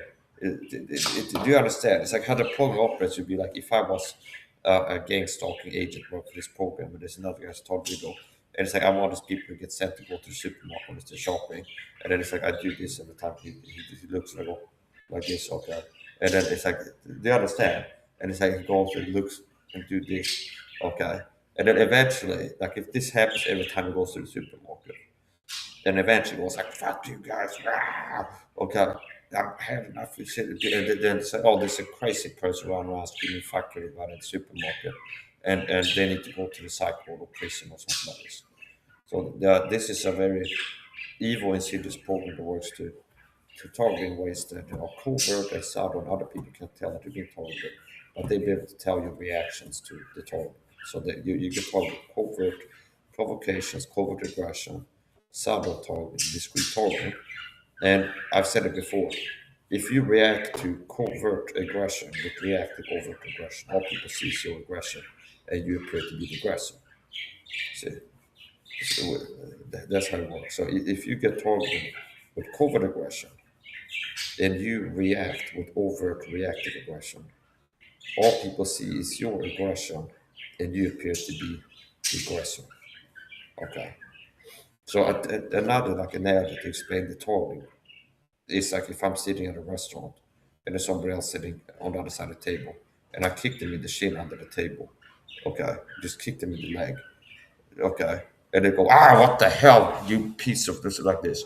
And I go, this guy's crazy, understand? Somebody called the cops. This guy's need to be in the psycho, understand? That's also another way to kind of an analogy of the target. It'd be like if you sit in a restaurant and somebody else is sitting on the side table, you kick them in the leg on the table. They go, what the hell, you piece of shit, or something like this. And you just go, this guy's paranoid and crazy. He thinks I'm messing with him. Somebody call the police, be psycho, or something like this. So that's the life I told you. That's your life. But people are constantly doing things to make you feel attacked, psychologically, even physically, correctly, the problem physically. And if you're able to kind of decently for a while, sooner or later it's going to get to you, and you're going to, sooner or later it will get to you, and you're going to be reacting to it. And then when you do, the program will work to kind of weaponize your reaction. And yeah, so. Yeah, it's not fun in games. Also, my wife told me video calls. She likes to tell me when I talk to my wife in video calls. A lot of times I tell her, it's like, Okay, she's like, oh, I'm gonna do it. Okay, I'm getting ready to go live. She says, have a good time, okay, enjoy your time, honey.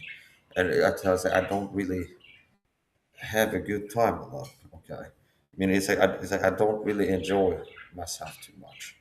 It's kind of rare. I mean, a lot of times if I spend time live streaming, I feel like it's kind of like work kind of stuff. A lot of time spent live streaming, I don't feel like it's a really fun time. Okay, I feel like it's more like a work where it's like I go live and get to work on Gangstalked, then I can feel a bit of confidence. And it's a bit like work, but now that I do have it, enjoy myself. Okay, now the purpose of my life is not to just have a good time. I'm a Christian, and as a Christian, you shouldn't have a mentality of just I live for pleasure and a fun time. That it's like I just need my life to have a good time as much as possible, just to enjoy life. Okay, that's not a good mentality because you end up watching internet streams, internet fraud, uh, getting drunk all the time. Okay, you end up just eating ice cream and candy because that's a good time. It's tasty and it's fun to eat cookies and candy. Do you understand? If I was living just to have a good time all the time, I'd probably be eating sweets and treats all the time, not be fasting every day. Uh, Getting drunk more. Okay, most of the time if I drink, I don't get drunk. Okay, I drink a little bit. And sometimes I can feel it can affect me a little bit, but I really drink to the point where I'm like clearly drunk. Yesterday I was drunk. It's the first time in a long time. It's like, yeah, I was drunk. Okay. So here's the point. I don't live for pleasure. Okay, I don't live for a good time, and I don't recommend other Christians either to live or anybody just because it's a problem. A lot of people do have kind of their operating principle, like how they live their life. It's like avoid uncomfort, okay, avoid bad times and like seek good times. Okay, it's like have a good time. Okay, feel good. See, it's like oh, this feels good. Why it feels good to overeat unhealthy food, it gets you fat and sick. It feels good to watch internet dirty videos. Okay, and a lot of people do it, and it's not good for you. It's not good for your mind, your soul. Uh, you avoid doing things that are good to do. So basically, I don't live my life to be like, oh, what I wake up today, let's look for a good time. Okay, and do things that are kind of fun. It's more like what is meaningful. It's like, yeah, I should make more videos about Gangstalked. I should make more videos talk about this program. I should make keep working, get the word about this. Okay.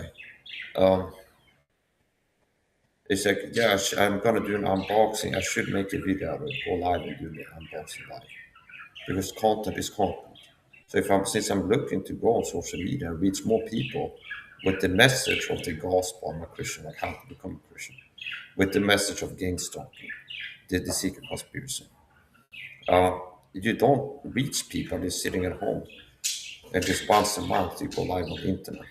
Like for example, yesterday, first time going live on my phone to Kick. I figured out how to go live to Kick on my phone. So some of my streams might go there.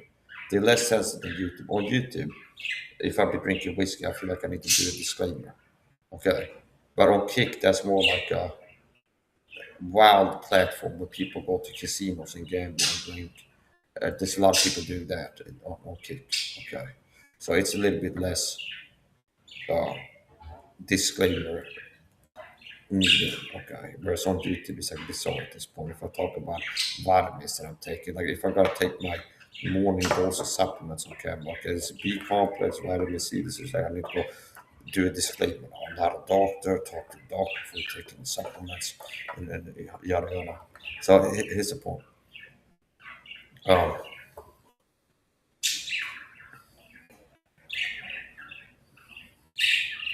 Yeah, so I don't recommend anybody just to live for a good time.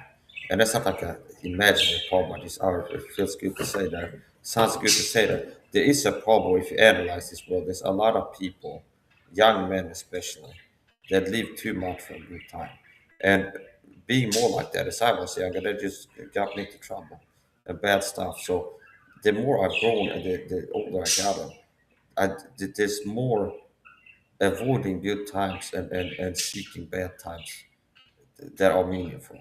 Okay. I mean, it's like it's I don't always feel comfortable. And sometimes I feel uncomfortable, anxious as I go live and I'm okay about talking. Sometimes I feel kind of like anxious too, nervous. Okay, but I still focus out to keep doing it because it's meaningful. So anyways, the point. Gangstalk is real. If you're taught a video, especially, you can't have a mindset of just have a good time. Okay, like I'm taught a video. I'm just gonna live my life to have a good time as much as possible. You have to have discipline. Yeah, you have to have more discipline than the average TI has currently. You need to have more discipline. There's certain things that I'd like to be able to do that I don't do. I'd like to be able to go to like a gym and exercise at a gym. I'd like that if I was a Tony Vito.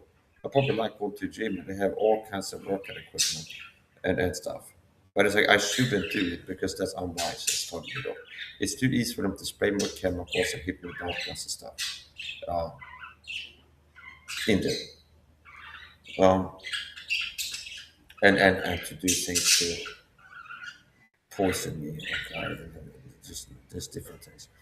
I also like to be able to like, oh, maybe now and then I don't cook at home and like order pizza, and it's somebody to deliver comes with a pizza. I like to do that maybe once a week or twice per month or something like this. But I shouldn't because I'm not on video.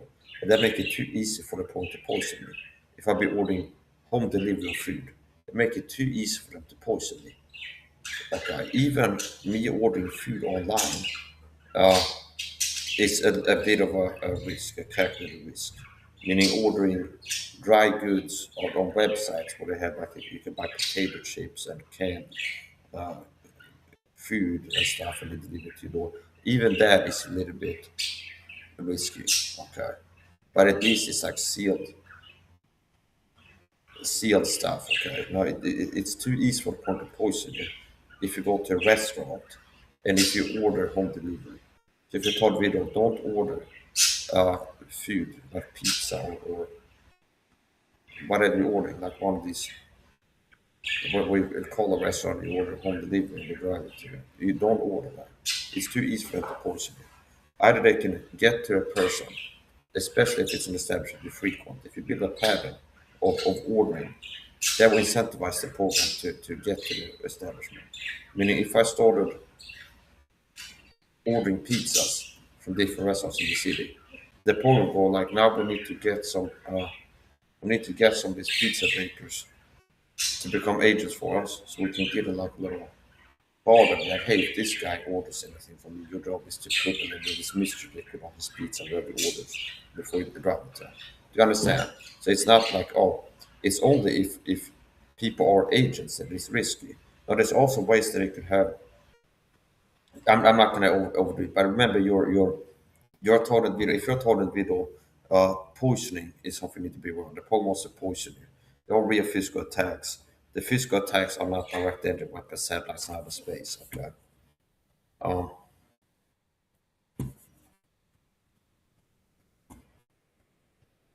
but as a rule of thumb, I don't recommend targets to eat in restaurants, and I don't recommend. As a rule of thumb, I don't recommend targets to eat in restaurants. Okay, and I don't want this working. For some reason, I can't see the chat, the messages.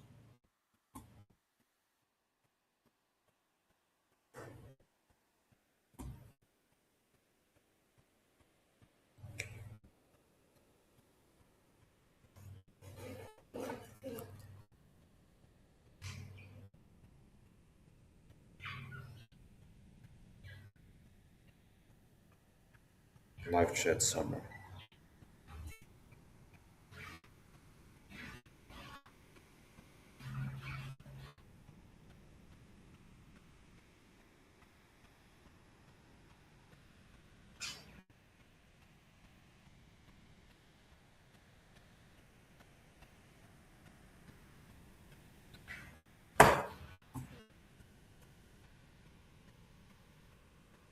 Yeah, so I'm a total video, and I don't eat in restaurants. At most, I've eaten at a buffet restaurant. Okay, which is less risky, but not without risks entirely. Okay, they can still have perps in there, have like a powder and walk past your table and kind of drop a powder on your plate, for example. Okay, um, but at worst, I eat at a restaurant that has a buffet. Why? Because it makes it less likely to probably even try to poison me because since everybody's eating from the same containers, I don't think the program would like poison everybody in the restaurant just to poison me, you understand? So it makes it less likely to even try. Whereas if you go to a restaurant where somebody's making your food behind a counter and then bring it to you, that it's too easy for the program to poison them.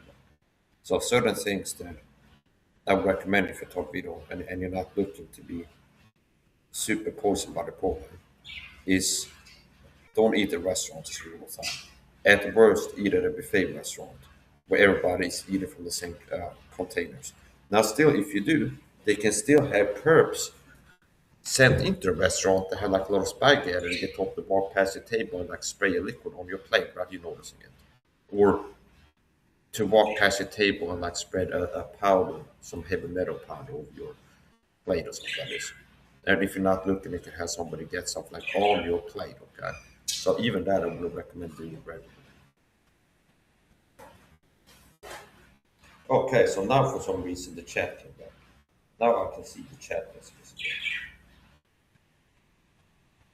So we're gonna do this. Gonna play some Chuck Langenberg order. Go to Chuck's Talk Video Talk Show call. And this has been somewhat of a frequent occurrence that I do this. I go live and I play Chuck Langenberg orders. Chuck Langenberg was a real Talk Video, I believe. There's few people I found online throughout the years researching this and being Talk Video that I believe are real TIs.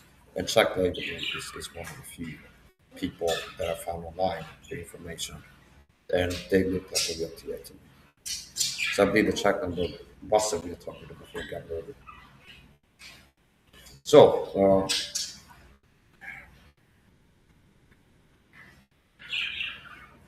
here we go.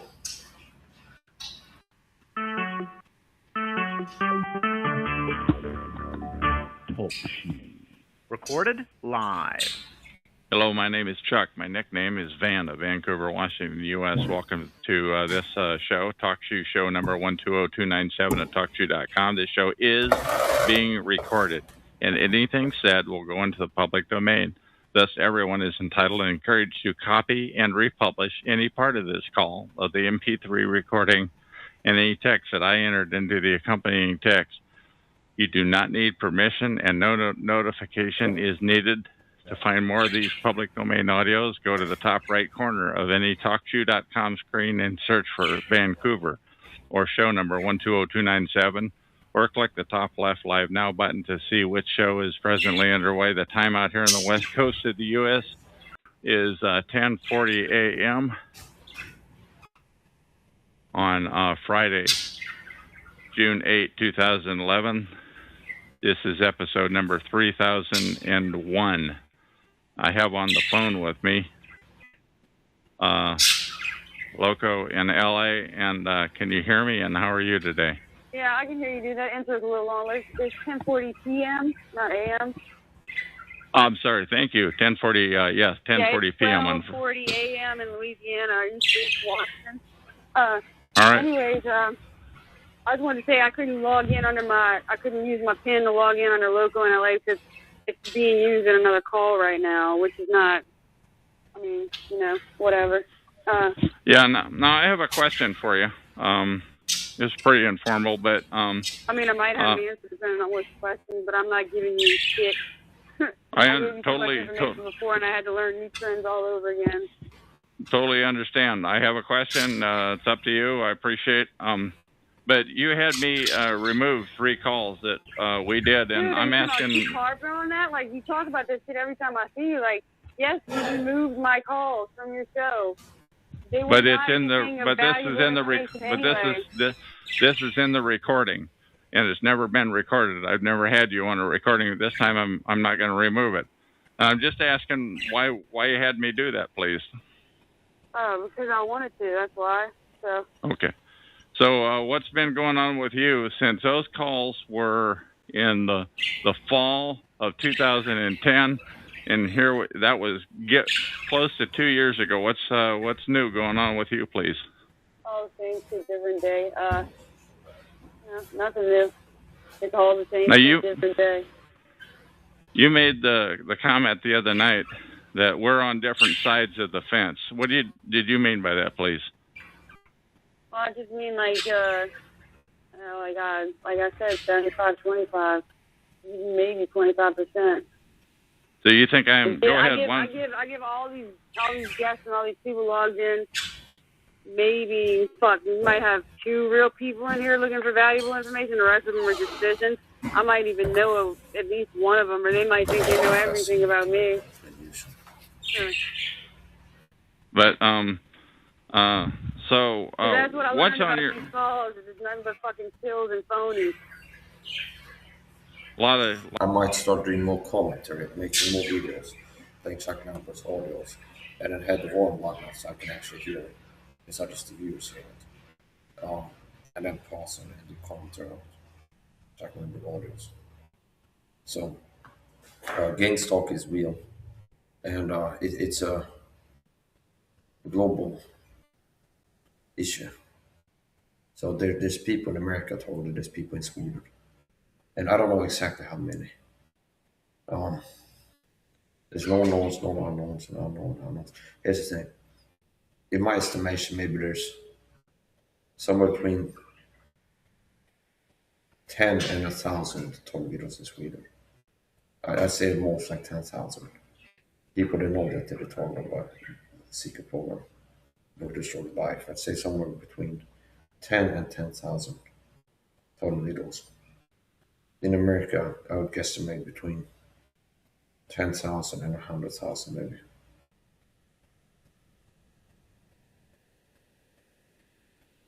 And what is Gangstalked? It's a secret persecution program. It's reminiscent of the Resetsen program that the German count had in the 70s and 80s. And it's a state program. So anyway, take away Chuck Lambert and I'll get back to playing his audios.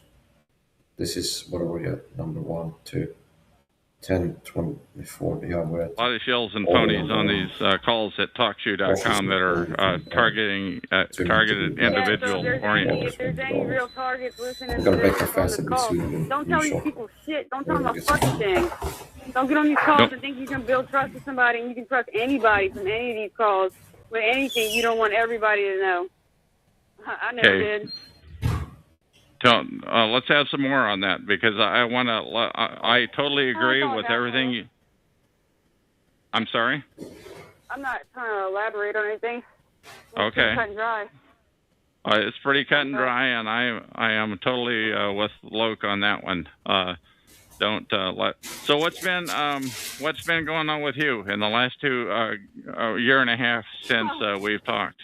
My computer, I was reading this news story earlier. This is so funny because, like I said, this is real around here. Somebody, whatever. They need to kick in my door and fucking see me is what they need to do. They're going to do anything that's what they need to do.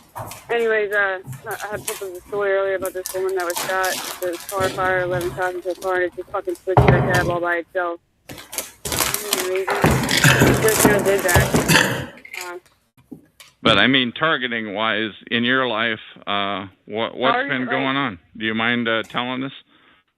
Oh, chemical warfare in many ways. So you're still being harassed? No, I mean, yeah, but it's went more back to overt.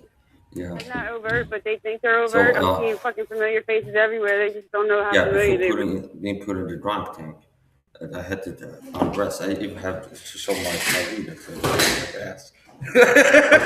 It's like so after that before I got put in the drunk tank, I take to room and had to, and for me there's a lot of undressing because I wear so many layers. I had to take everything off. I had my boxer shorts to go away. You had to pull down your boxers. I go, you want to see my dick? Okay, I had to pull it down. I just got to put it back on again.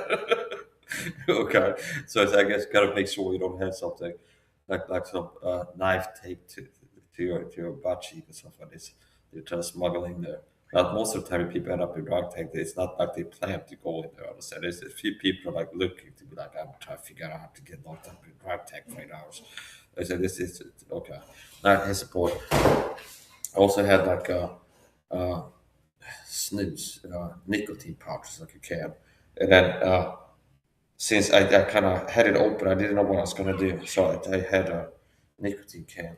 And at the top lid, I had my supplements in there. So I had a caffeine capsule, 200 milligram caffeine capsule. I had a digestive enzyme supplement, which I take with my meals. And then lactose enzymes, because I'm lactose intolerant, which means if I eat something like milk, dairy, cheese, I take lactose enzymes to help my stomach. And two B complex tablets in the window. So it's like they go like there was some pills or something as well. What's that? They told me the truth is that supplements that take my food. Okay. And they know it was a treat we tested with low dosing. So I'm gonna eat here. And I didn't get my supplements yet, which I ordered. So all I have left right now is this lactose enzymes, multi-enzyme, B complex. Normally they do less supplements. But the supplements that I ordered didn't arrive yet. So let's get back to plain check label order here. Here we are.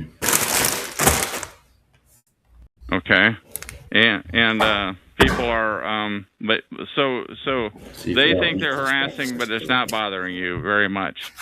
Is that the size of it?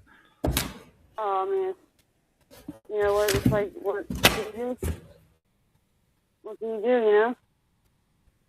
So what's new with you? What's new in the last year and a half? I haven't heard your cheerful voice in a year and a half. I'm just curious, what's new, please? It's 15 and I'm breaking my fast. Nothing's new. Yeah, I'm sure it might be real fucking terrible for you. You could be getting paid real well for this conversation right now. I promise you, I absolutely have my... I didn't come on these calls for like at least a year, maybe more. I don't even know. I don't keep track of time. Yeah. You know, I didn't come on these calls, and I come to one call 2 weeks ago, and with my name and what did Guest 28 say? Never mind. I'll pull it up. Hold on, I'll pull it up myself. But whatever. Everything. I come on these calls 2 weeks ago. You didn't have a show, and now all of a sudden you got a show and you're doing recordings again. It's so fucking obvious, man. Come on. I can tell you what happened. I can tell you that in January of 2012, my show got shut down. My show number 87161, but they left the recording. And for 4 months, I logged in, I listened, and I monitored other shows. I did not have my other show. Let's pay attention here to the convenient timeline. Van first comes to talk to, 2 weeks before I got on talk to, and then and everybody knows my computer's hijacked. So I mean, me getting the links that I got that brought me here to start off with, I'm sure that's no coincidence because those aren't just you got to show 2 weeks before I come here, and you're doing recordings, and then all of a sudden now you're doing recordings again. I'm just saying I can tell you that I can tell you what spurred me to start the show. What's been going on? What I can tell you is, by the way, I want to tell you about my show. I want to respond to what you just said. What happened was Renita had a great call up till about 3 weeks ago, and then all of a sudden she used to record, but all of her calls disappeared, and now she's under the thumb, it appears, of and her calls were really down to earth, and she recorded, and there were 5 to 7 great recordings, and now they all disappeared, and she's under the thumb of freedomschs.com. And the first call period. Pardon me? Is this your first call period? You know what? I just want to say right now that it is Saturday, June 9th at 12:47 a.m. in Louisiana. I'm looking at this catalog right now, and it says 10:53 a.m. So I don't know what's really going on with this, but Where does it Your say time's all 10? messed I don't up. see that It's real around 10:53 here, so anywhere. I'm gonna go get off the phone so I'm not distracted. Where does This it is say Loco in 10:50? LA, and I'm logging off at 12:47 a.m. Saturday, June 9th. And this is Chuck in Vancouver, Washington, and I show 10:47 in Vancouver, Washington, and I have restarted my call, but I wanted to continue. I may have lost Loco. She's certainly welcome to call back in and continue. But what happened was Renita's calls went away, which I was really upset about because they were so credible. Because her calls were so credible, but they all disappeared, and that is what spurred me to restart my calls. Not so much only that, but that her calls now are no longer what I would call down home. They are far-fetched. And Loco just typed into the chat room chatgrabber.com.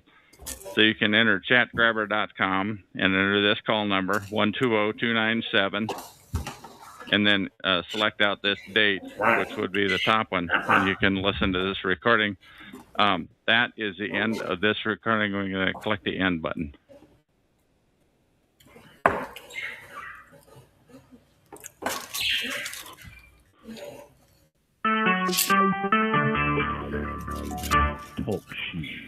Recorded live. Hello, my name is Chuck. My nickname is Van or Vancouver, Washington, U.S. Welcome to TalkShoe show number 120297 at TalkShoe.com.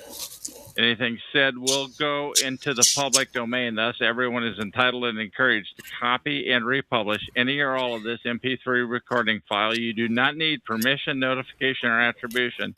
To find more of these public domain audios, go to the top right of any TalkShoe screen and search for Vancouver or 120297, or click on the top left to see if the show is live now. The time out here, and I should have had this ready to go. The time out here on the West Coast is 10 after 12 a.m. on Tuesday, June 12, 2012. And I have on the phone with me Louis Ewing, who also has a TalkShoe show number. Louis, can you give us a real short description of your TalkShoe, real short description of your TalkShoe show, and what do you have to say? My Pro Se Winners Talk Show is just a group of individual pro se litigants. Lloyd Smith, Kurt Riggin, Matt from Michigan, Michael James Anthony. These are guys that have a track record of winning cases without an attorney. That's what pro se is. Okay, and let's leave it at that. Now, the real question that we just talked about was your issue with your daughter, and can you give us a rundown of what happened? Conspiracy theories and all, please. Hey. My daughter allegedly died of sudden infant death syndrome, which I think is total bullshit. There's no such thing as coincidence. I do not believe in coincidences. I believe that my daughter died as a severe allergic reaction to erythromycin, which for some reason... And how do you spell that real quick? How do you spell that real quick so that people can Google it or what have you, please? Oh, that's right. Right there on the board. Continue on it. There it is right there on the board, erythromycin. Erythromycin. Okay, spelled ERYTHROMYCIN. Now, please continue. Erythromycin is a synthetic antibiotic.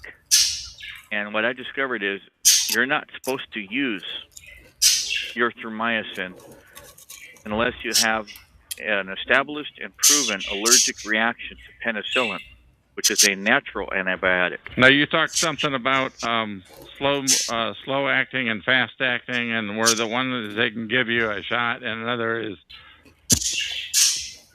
And another is they can rub it in. Go ahead and let's have that. I'm trying to keep this interview moving, please. But Russian Jews are known. Their scientists are known to have perfected slow-release poisons, undetectable poisons, and they introduced the erythromycin by rubbing a small amount in her eyes. And I talked now, how do you know that? I'm sorry, I'm being a pill here, but I'm just saying, how do you know that? Were you there? Go ahead. Yeah, I had just barely walked in because I just got back to the hospital from visiting my boys who were being babysitted while my ex-girlfriend was at the hospital.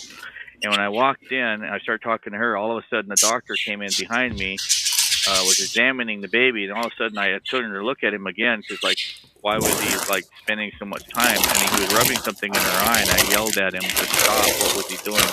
And he said, it's no big deal. It's just an antibiotic. And I said, she doesn't need an antibiotic. She's not sick. And now you're one of these guys that wanted, let's hear the one about the birth certificates, about your previous 2 children who got out of the hospital without names. And let's hear that, please. I got both my sons, little Louis Jr., and Phoenix. I got both of them out of the hospital without giving the hospital names. I got no birth certificates, no fingerprints, no thumbprints, no nothing. This is what, a couple of 3-4 years before the other? Yeah. Okay. Yeah.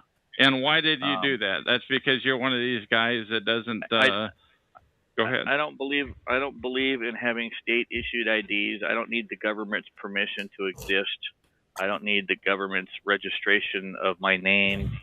And I have a right to my privacy. My sons haven't committed a crime, so there's no need for them to be booked into jail and be fingerprinted and footprinted and birth certificated and registered in any kind of index whatsoever. It's none of the state's business. And how many years ago was this, please? And let's not give any names. Let's not give any names of any hospitals or anything else. Yeah. She died. But how many years ago was this, please? This was on June 9th, just 2 years ago. Okay. And she died 29 days later, and her eyes were red. Her eyes were red and inflamed, and the hospital told when she died, and so they were red and inflamed in the hospital, or when she died, please. From the day that they rubbed that stuff in her eye. Her eyes wouldn't stop hurting. She always rubbed them. And then the redness... And she was just an infant. She was just an infant. The redness went away in one eye, but it didn't go away. So this audio recording from Chuck Northwood's show, he had a guest on. There was talk about the child dying in the hospital. And he was whistleblower about that. And I don't know if the guy ended up being a third video right after that. I'm not sure. Way in the other eye. 29 days later, the hospital told us that she died as they believe a severe allergic reaction to anaphylactic shock. I mean, okay. And she died of anaphylactic shock as a severe allergic reaction to the erythromycin. Okay, and now I'm so sorry to bring this up, but I heard you. And I've come close to dying from the torment in that way, or risked it. After many years of torment, I got a health problem. I became severely allergic to perfume. And after I did, they probably started using perfume to attack me. And they sent people into the corner somewhere they were shopping to spray perfume in there or spray perfume on themselves. And I could tell I just started using perfume to attack me. And back when I used to be a lot more sensitive than I am now, I still had allergies to perfume, like generally like chemicals. Okay. Back when I used to be as sensitive as I was, it would be like if I catch a whiff of perfume, I get like a asthma attack. It would be like this. And I had an inhaler that doctor prescribed me that I stopped buying because I don't need it anymore. I've improved my health generally. The supplement, the diet, everything I'm doing. Now, back when I used to be sensitive, and I don't believe that I would have been allergic to perfume if it hadn't been for the targeting, the cycloricon frisco targeting. So after many years of targeting, I got this health problem, being allergic to perfume. And I remember one event where I was in the corner store, like a clear one. There's some cases where it's like sometimes I got a cab booked for, let's say, $1,300 tomorrow. Let's say that I had, and it's like at 12:55 I leave my apartment, and like right as I'm leaving, I can hear somebody use the elevator, like right before I'm leaving, and then as I enter the elevator, it smells like someone was in like spray a lot of perfume in there, and like little things like this over time. Being a convicted, I can tell that they have heard spray perfume where I'm gonna be, or they get told to spray perfume on outside their clothes before getting close to me, things like this in the supermarket. And one clear event was one of these people I know is a Perp Gangstalked for the program. And I went to the corner store in the city, and I used to kind of hang out there more. I stopped doing that, but I used to go there sometimes and like buy a coffee and sit and hang out there. They had like a little table in the corner. I'd be there kind of hang out. Go there, buy an energy drink or coffee, so I can hang out for a while, then go home. And one of the times this guy walks in who I knew was a gangster from before. And they used to have like a perfume rack next to the checkout where you pay for stuff. And this is years back, maybe 6, 8. They had like a rack of perfume. And this one was super sensitive. Meaning I'd be like react to perfume, I get like a severe breathing crisis, right? Like it get harder and harder for me to breathe if I smell perfume. That's how sensitive I used to be. I'm still allergic to perfume, but I don't have that level of reaction to it. Okay. Like I've improved it. And knowing that, the program will still send perps to put perfume around me, which means if you're that sensitive that I used to be, you risk anaphylactic shock, whatever the medical term is. Where if you have that reaction to something you're allergic to, that I used to, that level of sensitivity, that level of allergy, was like you smell perfume and you start like the airways start closing up. You can feel it getting incrementally harder to breathe. Like this, okay? If you're that sensitive, you risk it going from that, like harder and harder to breathe to your airways closed, and that's called anaphylactic shock. If you're that sensitive, you risk it turning from like, oh, it's really hard to breathe, okay, to your airways closed and you need to have an EpiPen or you die. Like, unless you get like an EpiPen within 3 minutes, and even then it's not 100. But it's like this, if it goes from like really hard to breathe from the allergies to closed, you can die. Okay. And knowing full well how sensitive I used to be, they would send people to spray perfume around me, spray perfume on themselves first, and get close to me. I remember one time they sent all these people in there. So I was in the corner store at this like gambling corner, I call it, where they have like screens where people can watch horse race and stuff, and they have like stakes where you can gamble and stuff. I don't recommend gambling since scraper. Okay. Now I was sitting there and had some coffee or whatever, and there's one of these perps walking, and I know he's a gangstalker. And he goes to the perfume rack next to the. So they had like some gas station. They have like a rack with sunglasses or what it is. They have like a rack with perfume. Okay, and he goes and gets a perfume, and he starts like threatening, act like he's gonna spray it. Understand? It's like in portrayal, like he's act like he's smelling it, and kind of act like he's gonna spray it. He actually gets closer to my table. I go, hey, please don't spray that. I'm super allergic to perfume. Okay, so like, please don't spray it in here. I'm super allergic to perfume. And he kind of acts like he can't hear me and sprays it in the air can next to the table. Okay, and I know that was a gang stalking perp. Okay, and sure enough, I start having a hard time breathing, and I go outside to get some fresh air. And maybe he felt safe in there when he had his buddies to back him up, because it was like at least 3 more people in the establishment that were on Team Perp. But I'm standing out there to catch my breath in the fresh air, so I leave right after. And he walks out, and I walk up and confront him. I go, hey, why the hell did you spray the perfume? I asked you, please don't spray it. I'm super allergic. I could actually like die. He's like, I risk dying. It was not being dramatic. But if you're that sensitive as I was, I believe that you could get to we have anaphylaxis, where airways close up completely unless they hit you with EpiPen, you die. And he goes, oh, I'm sorry, and kind of skirts away and wants to get away from me real quick. So he's lucky that it was me and another target window. Because another target might have been having a knife on them, they're ready to use it on them. If you didn't get away from them, I apologize.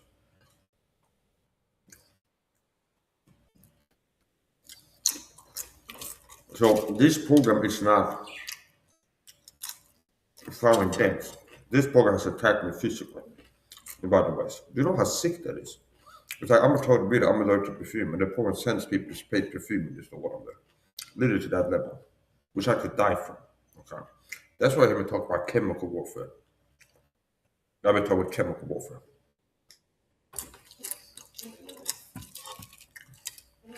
Telling you a story the other night, and now you feel that this might have something to do with you. The reason tell us the targeted individual implication of what you just described, please. Well, I'm a government resistor. I drive with no license. I distribute flyers that teaches people how to drive without a license, no insurance. But my point is this: I do believe that some, like literally, okay, meaning if they did the same tactics they done to me, that have made me mad, but never like attacking somebody. I do believe that there's total leaders in this world that have gotten violent, like Myra May, for example. I believe he could have been a real TI, but brainwashed by fakes like Scott Snitzer and Cathy Horner types online into believing that how he was targeted physically is like direct energy weapons. So there was a guy called Myra May, totally legal, and he did a mass shooting, allegedly, the Navy Yard shooting, Myra May. And before he did that, he was sending like video recordings to news stations about I'm a target video and I get attacked and stuff. Now the issue is the turn in the punch bowl was I do believe that very well he could have been a real TMRMA, only having been brainwashed by the fakes. He realizes he's a gangstalker where these people are sent to harass and stalk him, workplace bullying, this and that. And then he's searching, he finds out like, oh, it's called Gangstalked, what I'm talking with. And starts searching that. He sees videos show up for like Scott Snitzer types. That type of person was like, yeah, if you told the video, not only are they stalking and harassing you, but they're attacked with laser beams from satellites, or they're vibrating your organs with frequency weapons, or like nutty stuff like this. And he might have been brainwashed into believe that it's like, oh yeah, that's how I get targeted physically. When in reality, the program might have been putting chemicals into his home when he was away, having people spray him with chemicals when he's out in public, and then he's reacting to it, and then he's been brainwashed into falsely attributing his very real symptoms from very real targeting to these directed weapon boogeymen. Do you understand? When I started being targeted, it happens sometimes I'm outside, and the program will have a car drive past and spray a chemical, like a gas cloud, and I start itching and stuff. And if I would find like Scott Snitzer or other fake TS online, and then they'd be like, yeah, the directed weapons can make your skin itch and make your red border eyes. I might believe that was how I was taught. Okay. So my point is this. I do believe that Myra May could have been a real TI who was brainwashed by fake TIs allowed into thinking that he's being attacked physically with directed weapons, like satellites, directed weapons. He had a shotgun, and he had etched into his stock, "This is my direct-ended weapon." And then he went to a place and then shot up the place, and allegedly. So I do believe that he very well could have been a real TI who had been brainwashed by fake TI crazy talkers into believing that he's attacked physically with direct-ended weapons, satellites out of space, microwave assaults and stuff. When in reality, he could have been attacked by the program spraying chemicals on him, doing covert empty, sneaking inside of his home in this way, and putting chemical irritants in the environment he comes home he's reacting to. Either by being sprayed, attacked physically by the program outside, or after coming home, they put something in his apartment, his home that he starts reacting to, and he thinks it's directed weapons make him feel like that. So my point is this: I do believe that there's some mass stabbings, mass shootings that have happened in this world, done by the real tornadoes that snapped and went ballistic. I've been talking for more than 10 years, and I didn't attack somebody physically. I didn't like attack somebody, but I do believe that some of these events you see about some guy goes nuts, Walmart, it's like a mass violence event. I do believe that some of these mass violence events have been tornadoes that go postal. We're talking. My point is this. if you're told I recommend that you, as a general rule of thumb, I recommend that you try your hardest to not get violent. If you're being told.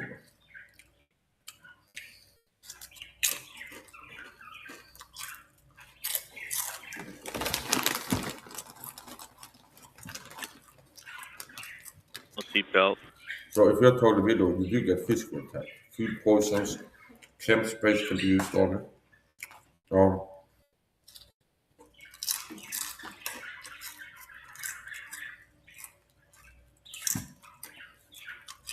You can smoke pot legally. So you're on the board. You've annoyed them big time. Oh, I'm Speaking of the cops, okay. I've seen a clip. They have a show like Swedish cops, whatever. Like certain police or whatever. They have like a show similar to like the cop show. Where they show like videos from police. And I remember seeing one of these clips. There's like, oh, that guy was a total video. And the police showed up and this guy running around car crashing out in public. And then when the cops show up, put me in the car, he says like, yeah, I'm remote controlled. Basically, it's like satellites that are remote controlled and stuff like this, okay? And like there are people around saying he's a pedo and stuff like this. And it's like, even the cops said, it's like, no, this guy doesn't have pedo stuff in his criminal records. But he was in the community when I'm being mad about talking in the community, and people are saying he's a pedo, okay? And the cops get called. And in the car, he says it's remote control, and they go into the cycle. I don't know what happened to him. He was kept in the environment there. But that could have been a real TI, he's been brainwashed into being misspotted. Or it could be a real crazy person who like hears voices in the head. And then they Google like voices in the head and they find like gang-stalking voices in your head machines. Okay, and they're like, oh, I'm not told individual, that's why I have voices in my head. Okay. And then I have posting about the program. Do you understand? So I could see how organically a paranoid schizophrenic commonly correlated with genuine paranoid schizophrenia or auditory and or visual hallucinations. Meaning people that are paranoid schizophrenics, a lot of times they will have paranoid ideation. But there's a big conspiracy involved around them. Like the CIA is doing something to them. And then it's like they have a chip in the brain, that's why they have voices. Okay. And then if they Google like CIA targeting you, voices in your head or something like this, they find Scott Snitzer videos on YouTube when he's doing that. Like Gangstalked videos, V2K machines or something like this. They beam voices in Tia's head or something like this. And me, they couldn't trick me into believing this technology because I know there are voices in my head. Okay.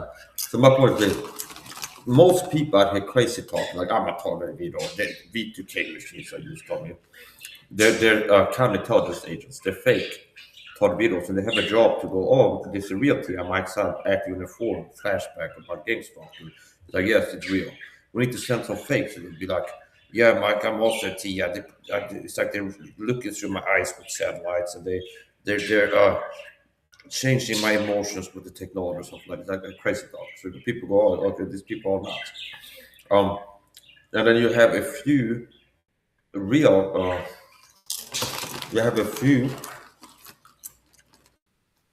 so most people claim to be retarded videos and crazy talking. They're paid fakes. They can't tell the stages. They have a job to claim to be a retarded video, talk about gang stalking and make it sound crazy. That's why they talk about having a chip in the brain or that the program is attacking them with satellites or stuff like this. And I could also see how you have like a few really crazy people that have paranoid schizophrenia. They hear voices and see things, and they get exposed to this program. They get exposed to. My point is this: so I can see how organically paranoid schizophrenic, a paranoid schizophrenic that hears voices, sees visions, because real paranoid schizophrenia, a lot of times they hear voices and see things. Okay, so a lot of people with this severe mental health problem, paranoid schizophrenia, they hear voices, they see things other people can see them. It's like dragons or whatever. Like whatever. And a lot of times there'll be like a parallel component to it, where they believe that they are part of a conspiracy, and a lot of them will think there's like the voices they're hearing is the government being them into the head or something like this. Okay. Or it's like it's the Pope put a chip in my brain. That's how the voices come in my head. Like a lot of times it'll be like a parallel component to it. It's like the origin of the voices are so this is technology, okay.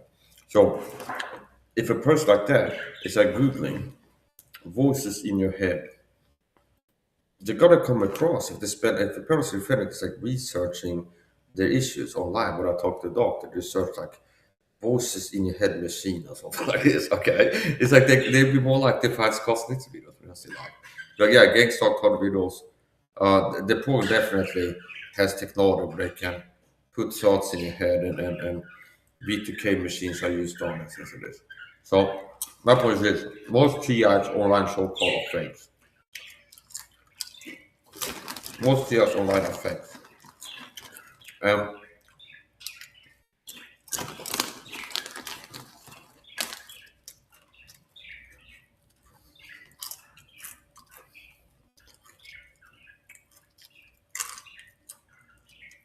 Most fake TIs are crazy talkers. And you might have a few really crazy people that come into the TI community and talk about voices in the head machines and B2Ks. Annoyance to the state. I mean, yeah. They don't Out like here it. in They the don't state like. of Washington. They don't like people. Cops call people like me a constitutionalist or a patriot or a freeman because I drive without a driver's license. Now, does anything else happen? Is there any other reason? Now, we've got two examples. One is that you drive without a license. One is that your youngster died. And is there any other reason why you might be considered? Why you may have provoked them? Targeting wise, please. In 2004, Kurt Rig. Yeah, so if I told the video, I recommend a defensive mentality more than offensive one. You know, I mean, offensive fighters with my video, but I've had more of a defensive portion than an offensive one. I could recommend that to you too for talking about. You know, work to protect yourself from the target, how they are attacking you, rather than focusing on attacking the program back. Okay. Meaning, if you're in the supermarket and they're harassing, I don't recommend like how can I attack these people back in there. That's a mentality. It's not good. It's better you work to protect yourself as much as possible. Make the attacks effective less. Avoid environments where you will be attacked. Things like this. As much as possible. And if you want to fight, well, here's how I fight. I make videos like this. The program doesn't like this. The program doesn't like me being live on internet talking about Gangstalked. This is me hitting back, understand? So there's ways that you can fight back against the program.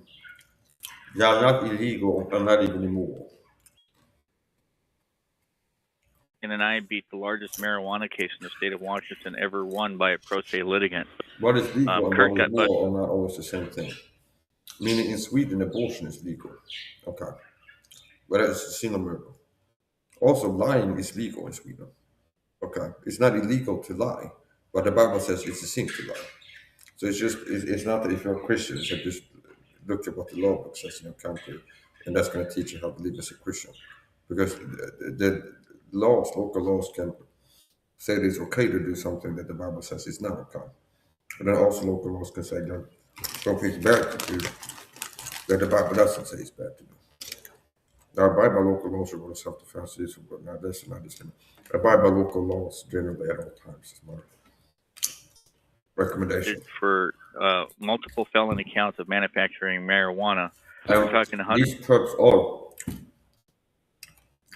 I'm starting to get a little bit annoyed. But yeah, these perps are disgusting freaks, understand? And cowards. They're cowards. I don't care. Yes, people are gonna say that I'm paranoid and crazy because I'm speaking the truth. Every time in the supermarket, there's going to be 3+ people that are agents. They're in there pushing my buttons, harassing me, the stalkers, the gang stalking perps. And they offer me dollar recruited to harass and call them different ways. And I have every right to not be happy about it. I have every right to not be happy about it and to be angry at them. Uh,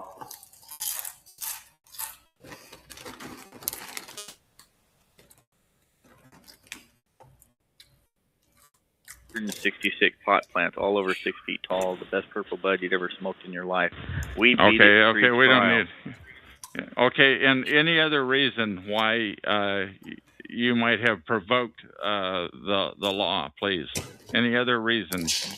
Because in their eyes, in their eyes, we practice law without a license. We are not attorneys. We are not members of the bar. We never went to law school. yeah, so I said the story in this video. One of the ways I've been attacked physically by the program. One, okay, or many. They sent a Gangstalked into the corner store to spray perfume in there. No full well that I was super allergic to it. And that's what they sent the guy there. Because I'm in there told video that's allergic to perfume after many years of talking got a health problem. And they sent a guy in there to spray perfume in there. Which theoretically could lead to me dying. The sense as I was, I believe that it could flip over to like anaphylactic shock, anaphylaxis, where the medical thing is. Where if you have that level of sensitivity in an allergy, if that's to dogs or whatever, and you're exposed to the thing you're allergic to, and you start having like a hard time breathing, incrementally hard to breathe, or it's like hard and hard to breathe, and that's how it used to be. I smell perfume, be like, start getting like harder and harder to breathe. So it feels like my airways were like closing. It was like you start getting hard to breathe, and you feel like almost like being choked. It'd be like it gets slow, like hard and hard to breathe by the minute. Now, doing my research on that, if you have that level of sensitivity, you risk anaphylactic shock, whatever it's called, where it can go from like hard to breathe to your airways just close completely. Unless you get an EpiPen, you can actually die. Then EpiPen could save a person's life if they had that problem. It's basically okay. So here's the point.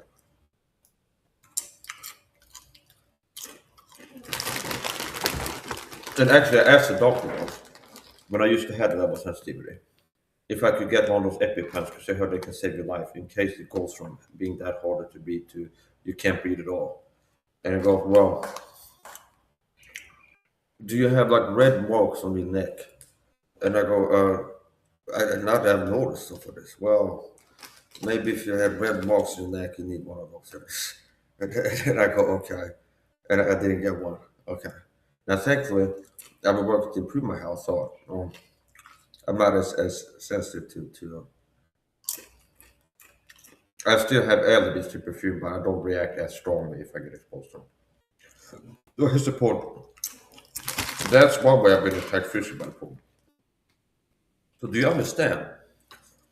What are some other ways I've been attacked physically by the program? In a restaurant, there's a group of pervs walk in, past my table, spray something on me. There's some spy gadget they're holding, and they stand next to my table, and I can feel like something hit my face and I start itching. I've been sprayed by cars too. They had cars drive past me and spray something on me. Food poison. I've been shot in the leg with what I believe was a CIA dart gun. It just sounds crazy if you put the word CIA into your activism. Okay, there's a conspiracy and you use the word CIA there. So it's like, yeah. So it's like I was hit by something like a spy gadget, okay, in the right leg. And I believe it could have been something similar to the CIA dart gun. And I still have permanent damage from right leg, like a non-spot of right leg. Right calf from that. So I don't have to get into all the hypotheticals, like things I'm sure about, and then others like I think they could have done this. So the point is, I'm definitely having attacked physically by the program. And if you're talking with you have too. Maybe you noticed 10 things, and you've been attacked 100 times. You notice 10 of them. That's the point.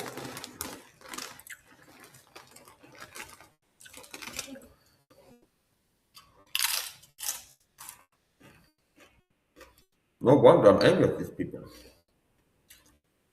if you're a person that works for the program, I'm in the shopping. Oh, this gangstalkers here again. Perp, so called. Perp gangstalkers are in here. Now, what does that mean? That means that you are people, the people are in there. You do show that you work for a program that sometimes uses people like you to attack me physically with a weapon. Like spray a chemical in the air that I'm super allergic to. Or shoot me there with a dart gun. Or spray a chemical on me. So if I'm in the supermarket, I can tell, oh, that's a gang stalking perp. I would have every reason to assume that you might be about to attack me there, physically.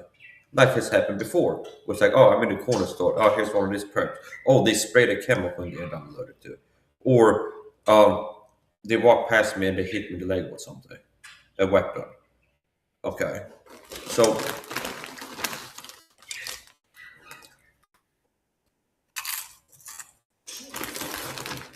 yeah, this is not for the faint of heart. This is not for the faint of heart.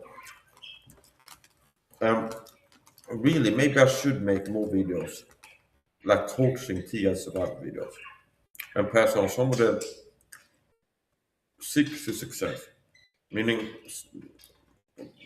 ways you can be less hurt by the target, less affected by poisonings, less affected by the psychological target. And people go, well, man,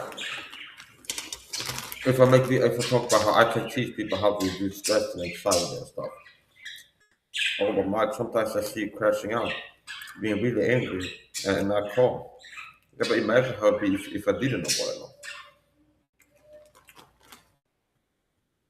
I know. Imagine what it'd be like if I did know what I know.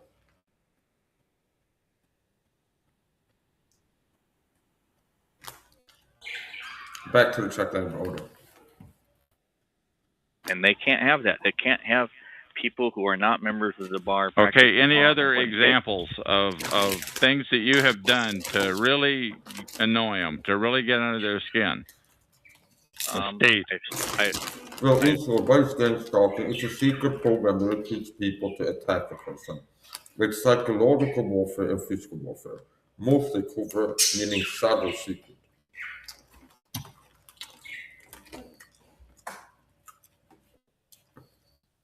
Stopped 4 major tax trials on 3 different federal circuits.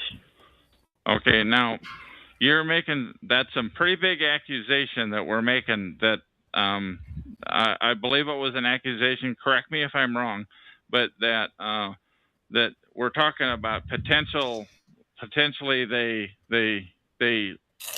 intentionally killed your daughter, or they did that on purpose so that it would happen sometime later. Correct me if I'm wrong. This is order number 2, and he had a guest on that was whistleblown about go to the hospital, and the person said that the hospital killed the baby, allegedly, by giving them some drug that they had a reaction to, and the baby died. Well, now that baby's in heaven, okay? You need babies that die go straight to heaven. Do not pass go, understand?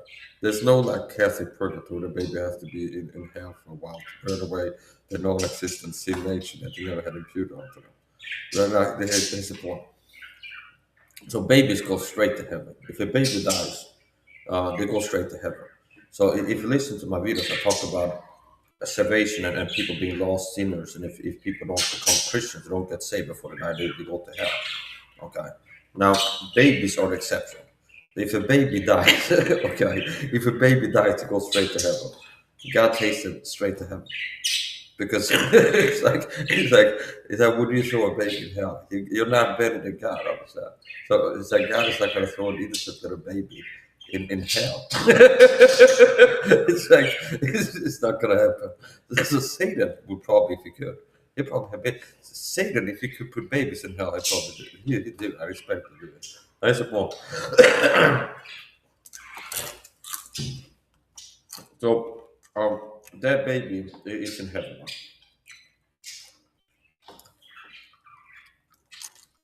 No, the one other. How you started being targeted after whistleblower about that or not, or if this was just like a wild card guess to check out brought it on, because it's like, oh, here's the guy want to get the word about some state corruption or something, and he had him up as a guest.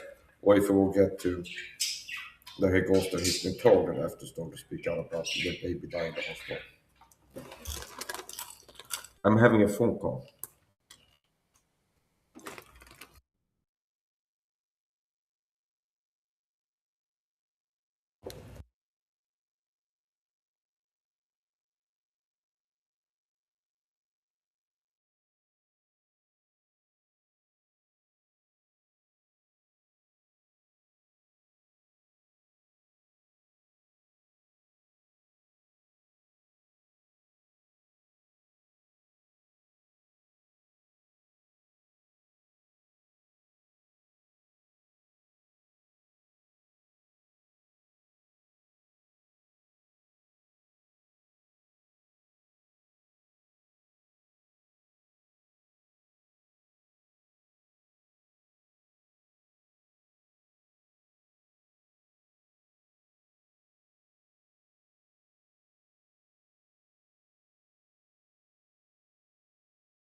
Thing they're mad about is when I had my first son at the hospital, little Louie, my ex-girlfriend tested positive for drugs, and they actually had plans to kidnap Louie, and they arrested him for 72-hour hold, and then another 72-hour hold. They tricked her into signing away her parental rights, and then they took our kid, our son, down to what's called a PIC facility, where How do you spell that? PIC? How do you spell that, please? PIIC. PIIC, facility. Okay, and what is that, please? That's a place where I've discovered that they sell babies for 150 to 250,000 to Canadian citizens. Okay. And this thing is owned by an LLC. Yeah, let's not give any names because I'm trying to keep my show here from without getting sued, and we haven't used any names of any doctors. Right. But are you saying that they literally? What else do you have to say about this PIIC facility? Without giving their name, they fraudulently claim babies are drug addicted, and they pump them full of morphine, even though they're not drug addicted, to give the appearance. Now, how do you know they pump them full of morphine? How do you know that, please? Because they did that to my son. And how do you know that, please? I'm asking a tough question, but I'm just asking you to go with me, please. Because the doctors and the nurses told us that's what they do to all the babies that go to a PIC facility. They pump them full of drugs in these PIC facilities so that it demonizes their parents. To cover up the tracks that maybe that the kids didn't test positive for drugs. And so if you try to go test later, they're going to test positive for drugs, and they're going to say, oh, no, the babies were drug addicted when they came here, and we had to put them on morphine to bring them down from drugs. But all the nurses at the hospital said, my baby was healthy. It showed no sign of drug addiction. My baby boy was 10.5 pounds when he was born. Okay, now I'm telling you, I've gone out on a limb here, and I hope I haven't risked the show, but we haven't given any doctors' names, any hospitals or anything like that. But do you have any other hand grenades that you want to throw before we terminate this interview, please? They assigned a German Jew police officer named Teresa Berg who failed to investigate that. Okay, hang on. Let's keep the religion out of this, please. Thank you, but please continue. Yeah, well, they assigned that particular lady who refused to investigate the doctors. She didn't investigate the warning labels on Tyson packages. On what kind of packages, please? I found out that the warning label on how do you spell that? Warning, like a warning label. She refused to investigate the warning labels on the erythromycin. She failed to ask the doctor if he read the warning labels. She was essentially okay. Any other hand grenades you want to throw before we end this off? You're not supposed to give erythromycin to newborn babies. Okay. Do you have anything else? By the way, why don't you give the TalkShoe show the number of your show before we end off here? What is the show number, please? I don't have it in front of me. Yeah, hold on. It'll take me a second to grab it out of my Sure. computer. I haven't actually memorized it yet. Okay. Once again, this is. Go ahead. My little girl was poisoned. Okay, we're killing this conversation here. That's right. Let's leave it off.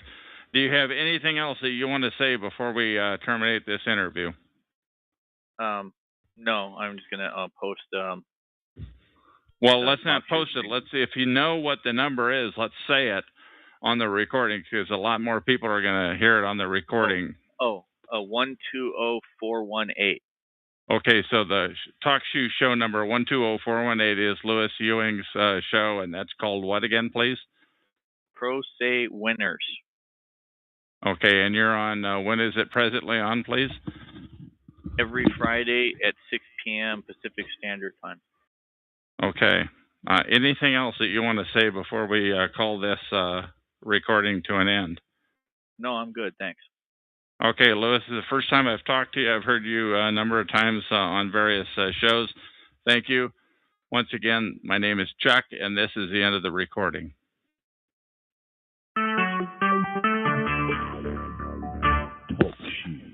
Recorded. Hello, my live. name is Chuck. My nickname is Vancouver, Washington, USA. Welcome to TalkShoe Now, TalkShoe.com, show number 120297. This show is being recorded, and anything said will go into the public domain. Thus, everyone is entitled and encouraged to copy and republish any or all of this MP3 recording file. You do not need permission.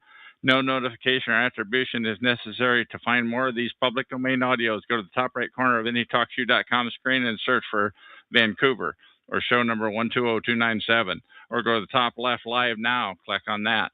The time out here on the west coast of the U.S. is 4:25 p.m. on Thursday, June 14, 2011. I have on the phone with me Puri Dealana. We haven't spoken since December 25, 2010. How's it going? It's going pretty good. All right, and so you called out of the blue. What inspired you to call in, please? Yeah, I just had a feeling that you'd be on, and I was correct you were on, so I haven't gotten on TalkShoe in ages. So now, are you still living down in the panhandle of Florida near Elgin Air Force Base? Relocating. You've relocated. One, but yeah. Okay, now we were talking about this interview number 1067 on TalkShoe call number 87161 that we did on December 25 of 2010. Mm-hmm. What do you have to say about that? Oh, well, I haven't been messed with those aircraft quite in some time. So no, that incident, they stopped doing that, at least to me. Those are drone aircraft, small drone aircraft that were unmanned, dark green.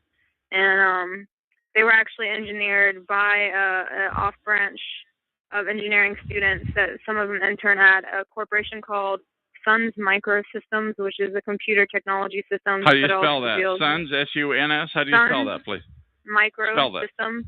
Oh, Sun S-U-N-S. Like okay. Suns Micro, M-I-R-C-O system. Okay. S-Y-S-T-M-S system. What else do you have to say on? Okay, you were talking and doing so great. Go ahead. Nothing much. I haven't been harassed by necessarily any technology as far as mainly what they've been using is laser lights, all that stuff. I will say that I do actually have evidence of, and I have kept with me in a plastic baggie. One time when I walked, this was a while ago too, maybe about a year ago.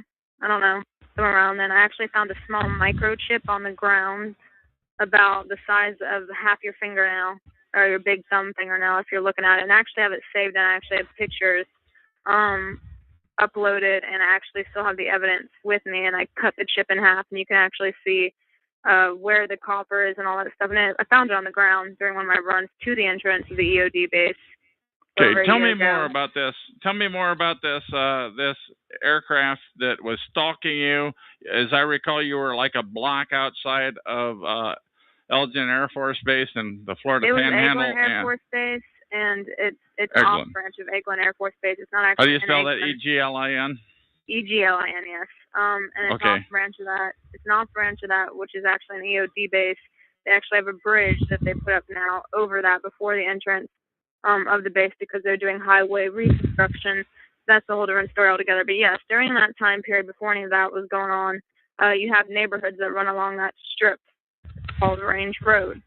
And you have neighborhoods it's that run called along what? What was the name of that road, Range please? Road. Range R-A-N-G-E. Okay, please continue. And anywho, the neighborhood, about the fourth one down, is where about 9 to 11 something at night, whatever those times were. That's when I had one of the aircraft hovering right beside me on my left shoulder, and it was literally in an entrance to one of the neighborhood streets. And yeah, anyone could have seen it, but no one did. But yeah, it was. But they were, very as you put it, they were showing off their toys or something like that. Yeah, they were showing off their toys. Now I think they have had repercussions as far as SSA go and all that good stuff because they have not. As far as say that again, there's been repercussions. How so? Please repeat. Because the SAA, which is the Federal Aviation. So that's why I think they've kind of shut those down. I haven't seen any of those types of aircraft or drones or anything like that being shut off. Now I have seen laser lights from those previous incidences. That hasn't happened, but more in the future, they have had different types of laser lights shown. But other than that, no, it hasn't. I haven't been really harassed in that manner, and I've been once I kind of left that area, it was pretty good. Besides the people trying to come up to me and ask me, you know, people that I know weren't necessarily that good for me, trying to come in and find things about me. Like for example, I was with someone of special ops, and I'm like, well, why would someone like that want to be with someone like me? Not to say I'm like that boring of a person, but at the same time, you got, you know, I know those people and they got better things to do. And so for someone to make that decision, I knew that I was being watched, and intel was assessed. And the guy even said he was in intelligence, and I'm like, oh, fucking great, because they're in units. Special ops, you happen in units. A group of 12 people to one group. However, that doesn't happen. It's usually 7 to 9 because they're short-handed, and you have everyone that knows all the basic knowledge. But at the same time, you have everyone in the group that's specialized. You have one intel person, one weapons person, one communications person, and so forth. So you have like Echo, Fox, all that good stuff. But you weren't just something the cat drug in. Your dad was Air Force officer or something like that, as I recall, or what was, I won't give what was the deal? I won't give it too much information on that because I don't want to drag other people into it. But yes, it was a pilot, to say the least. But yeah.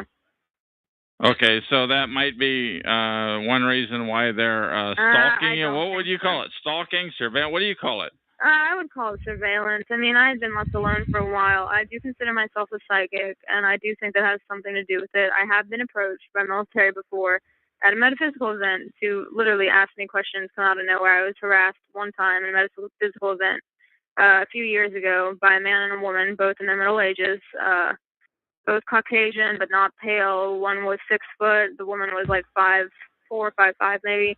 She had dark brown hair, almond eyes, and the guy had like gray bluish eyes and dirty blonde hair. And they boxed me and they started questioning me. They came out of nowhere, and he was asking. They boxed you in on the road in your vehicle or on foot? In the metaphysical event, when I was the metaphysical event was inside, so I was actually with 2 friends, and we were just having a fun, you know, time, whatever. So here we are. You're down in Florida, and they had some metaphysical event down there. Was that primarily they have one every military year. related, or what was it? No. It's a metaphysical event. It's like not military related whatsoever. It's a metaphysical event, which means you have things like alternatives such as Reiki and stones and psychic readings, aura pictures, people that make jewelry. I mean, a bit of everything. Now, do you believe in all that stuff and those psychic readings? Do you believe in all that stuff? Okay, let me put it this way: you have like any field, you have the genuine people and you have the con artists. Believe me, there's a ton of psychics out there that are full of bullshit and con artists, and there's also some really good ones. I know ones that work with FBI. I know ones that, you know, have nice jobs and do what they do. So believe me, there's really legit ones out there, and then there's ones that are full of shit. And it's just wading through all that. And you got to think about it like this. everyone has the ability to be quote unquote psychic. That's not knowing what number from 1 to 10 you're going to pick. It's a lot more complicated than that. But for example, you have kids that play soccer. A lot of people can play soccer, but it's what degree? So you have kids that are playing soccer recreationally for fun. That's one thing. Then you have people that are on the varsity team, so they're a little bit better. Then you have people that are on the college team, a little bit better. And then, of course, you have the professionals. So okay, but we're getting into the psychic thing. So, yeah. Some of it might be. It's a metaphysical event. The metaphysical festival has a lot of different people. It brings a lot of different people together. How many people were there? 100, 1,000? How many people were there? I would a dozen? say definitely a few hundred at that time. So, like I said, it's a pretty. And what city was this in? What city is this in? I won't say what city, but I will say that it was in Florida at the time. And how did you happen to be invited to it? Do you mind telling us? It was Once again, this is a public domain interview. This is public domain, unedited. Anybody can have it. So it's up to you on what you want to disclose. Yeah, this was an open venue. You had to pay, but it was an open venue. Other than that, so anyone can get in. Now, some of the other ones I've been invited to other metaphysical and psychic events, which you cannot just be invited in. I mean, you cannot just come in. You have to be invited in. Kind of. What is it? Premier groups, if you want to call them that, for lack of. Now, why do you suppose you were invited? Because it's fairly well known, I'm guessing, that you're a psychic. Yes, partially. However, I don't do readings or anything like that. Now, at that time, years ago, no one knew really what I did besides my family and a few close friends, and even then, people only knew if I did a reading on them. But I wasn't Yeah, so I'm back, and I got one of these alcohol wipes. That's part of my unboxing I did earlier. Unboxing some medical supplies that I bought. Water filter and some Band-Aid type of stuff. And these medical wipes. Still don't do readings. Alcohol wipes, which I use to clean.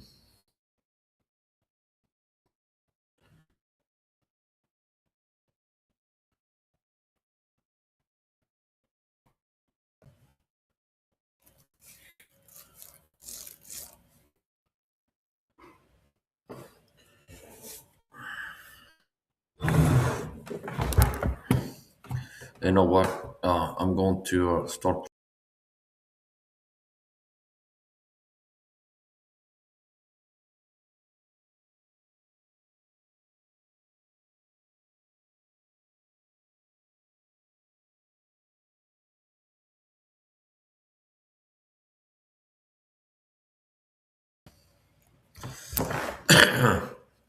I'm going to play a normal one. Yesterday I had a mysterious problem with the stream where I have my covert entity system, my live stream going to keep the problem from sneaking inside my home, and I leave my covert entity stream. So basically having a live stream going. So thankfully I did have I have a redundant system where something happened. I had a mysterious problem with the Rumble stream that was live streaming to keep the program out of my home when I'm away. And after coming home, I saw that it ended at 3 hours or something. Thankfully, I had a backup system, the phone recording a video, and I played the videos, and I could see that it looked like it had been running the whole time. So.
Будем считать, что поговорили.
It is so close, very close.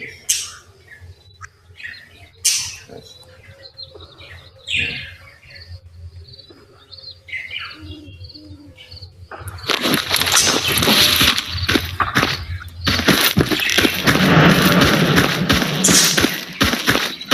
И надо было побольше колец спасти.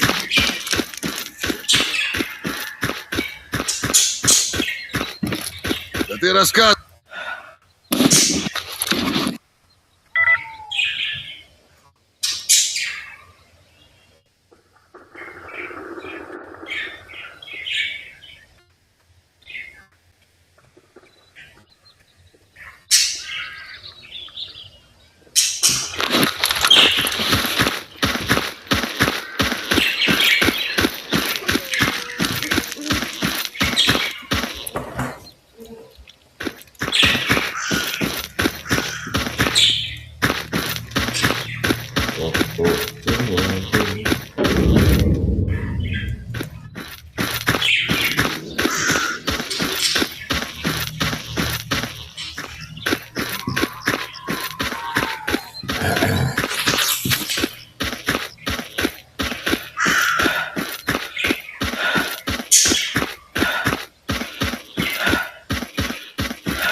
Проходи, не задерживайся.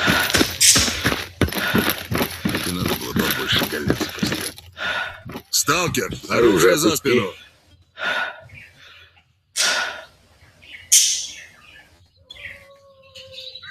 Вот как вернемся, кто жив останется.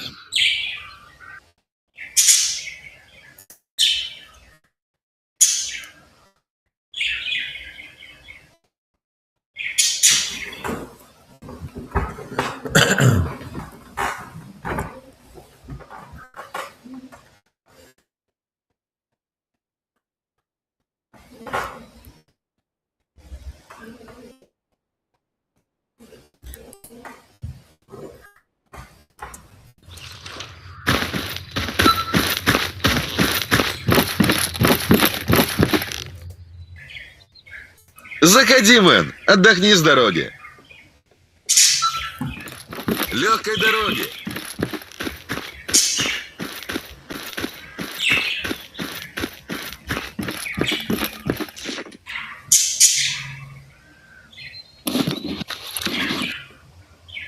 Слушай, повезло тебе сегодня, дорогой. Только сейчас куплю задорого, продам задешево.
Молодец! Ай, обманул Ашота!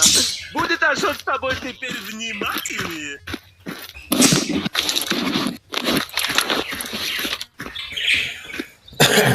Как дела?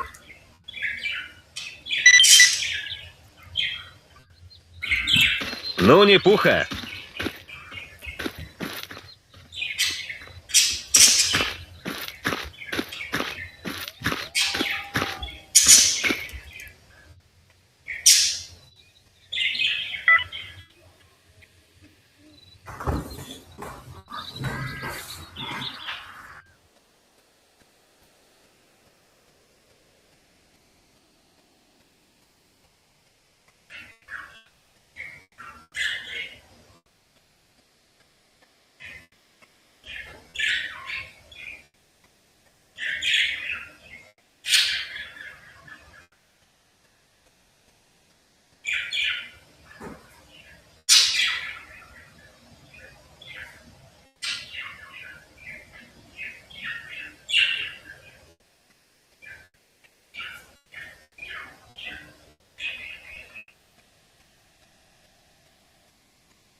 So I have arrived at my favorite place in this game, which is the Skadovsk, which is a safe zone.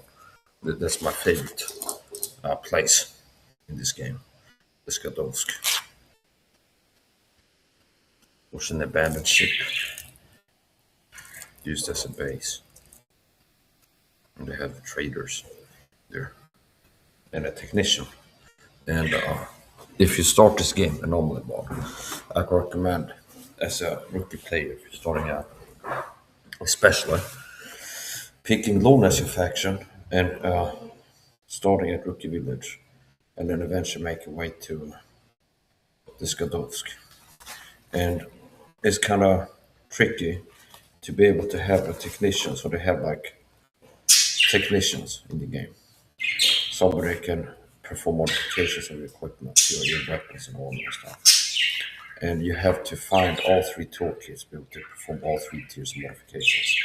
Which means you go, can I help with something? And it gives you a task to find a toolkit, the basic one. And then they're few and far in between. So it might take a long time to find this one toolkit. Then you have to find the second one and the third one. So basically, the technician, if you're a loner and you make the Skadovsk, you play loner faction, the technician at the Skadovsk can perform all 3 tiers of modifications without you giving him any toolkits. So it makes a big difference. And those sunglasses are a bit too thick to be able to see what I'm doing as I'm playing this game, so I'm switching to these.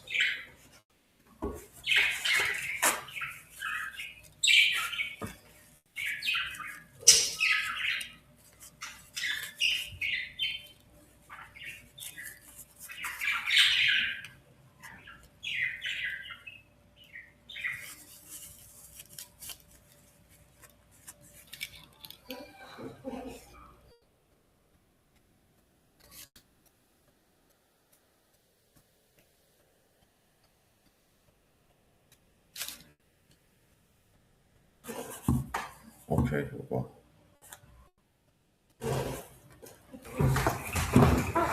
And you can form monolith. Monolith, if you spend enough time there, there will be monolith assaultants. Ship. Monolith squads. So a big part of doing this thing is form monolith. Either wait for them to come to you and then kill them, loot their bodies, rinse and repeat, or after some time I've learned where you can find monolith and you can go to get them.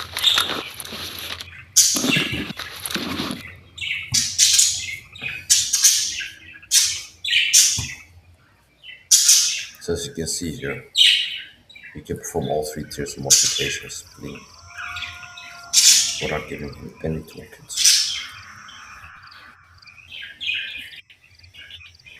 And what I'm doing now is upgrading my suit.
Да чё ты топчешься? Если есть что, выкладывай. Нет, проваливай.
Type this wrong. This goes. This type.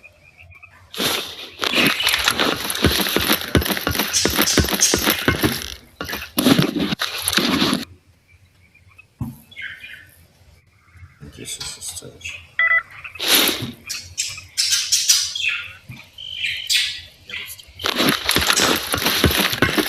Давай, давай. I'll go set up some stashes.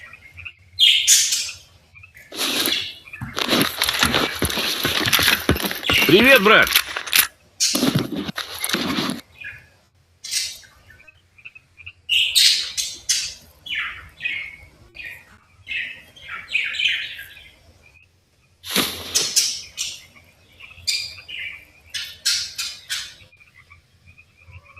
Что-то не верится.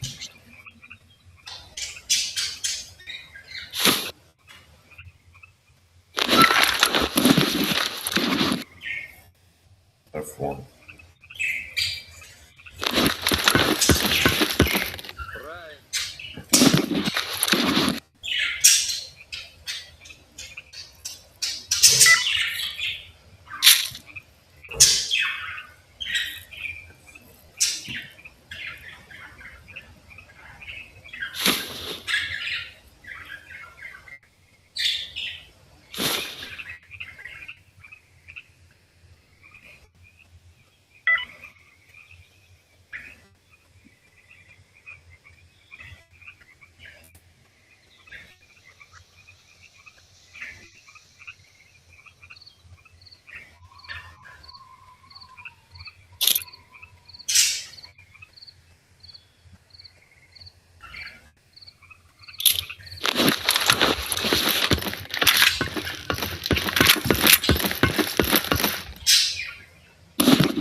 Как говорится... Кстати, слышали? Говорят, что все, что происходит в зоне, имеет неземное происхождение. Типа эксперимент инопланетян над людьми. Мол, эти твари готовят плацдарм для вторжения. Разрабатывают планы. В зоне. Как на полигоне.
Come on, bud.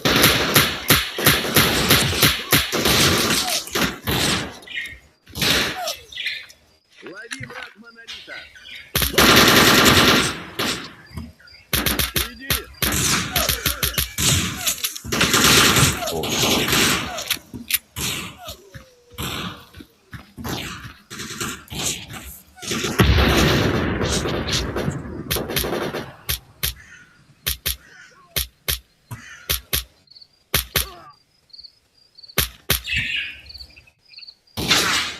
Уничтожить тебя!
Предельник.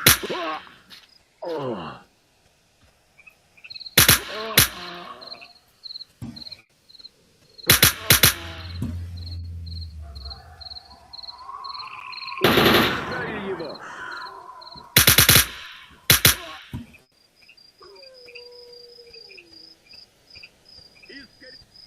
Принят.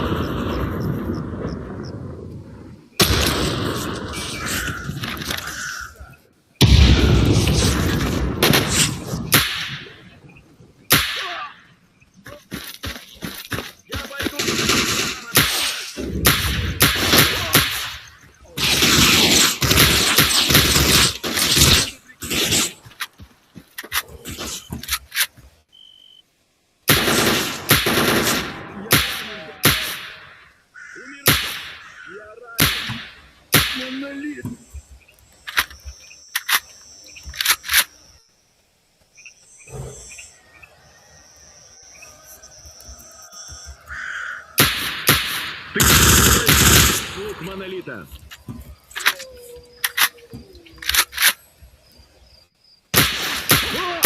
Я ранен.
unnecessary.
Unnecessary ones.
the station, pump station, repair station, whatever it's called.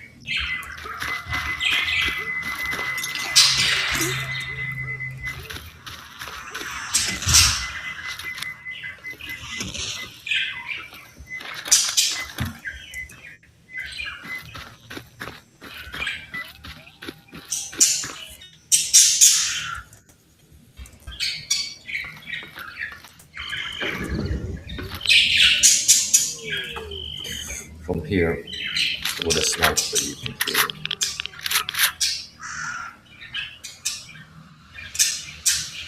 Quite easily. So the holdover was got automatically.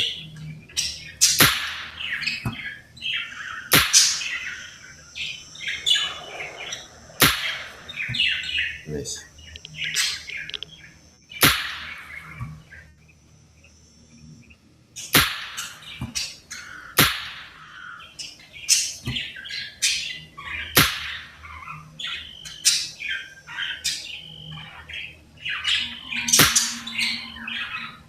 Nope.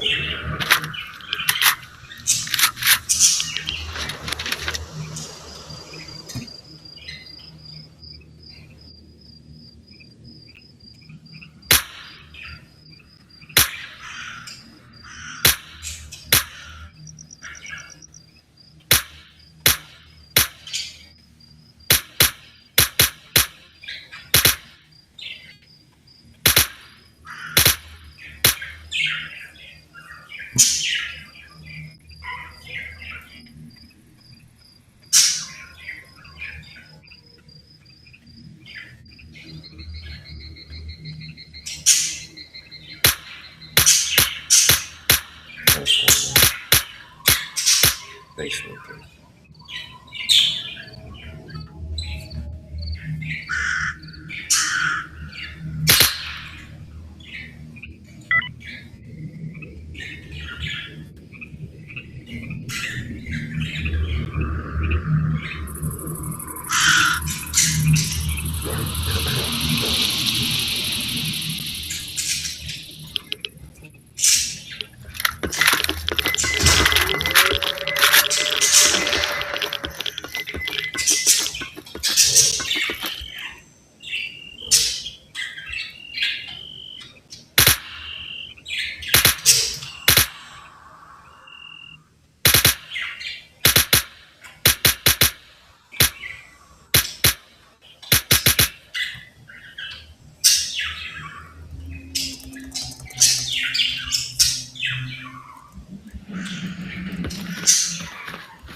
This one.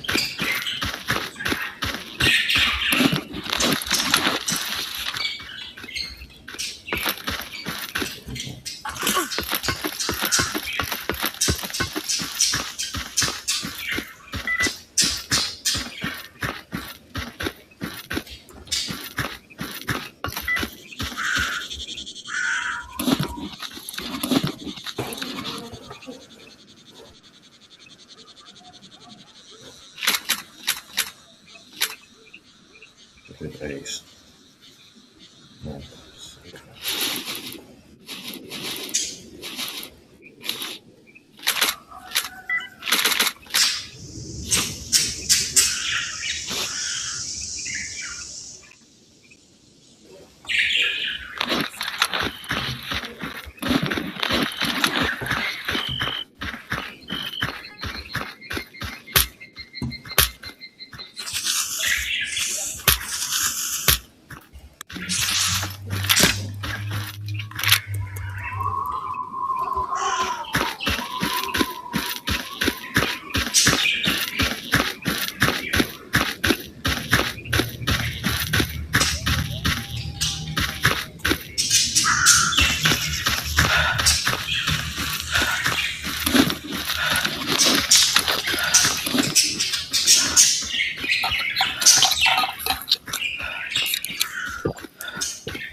Ладно, будем считать, что поговорили.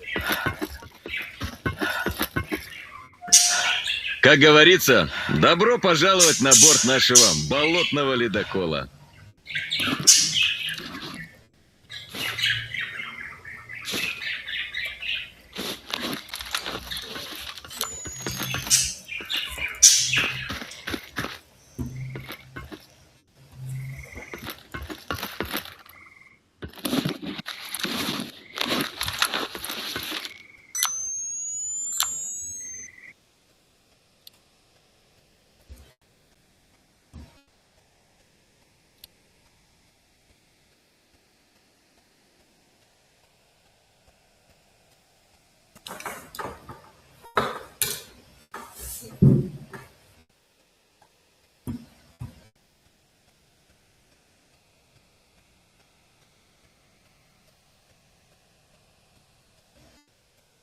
I'm going to end it by sharing this with you.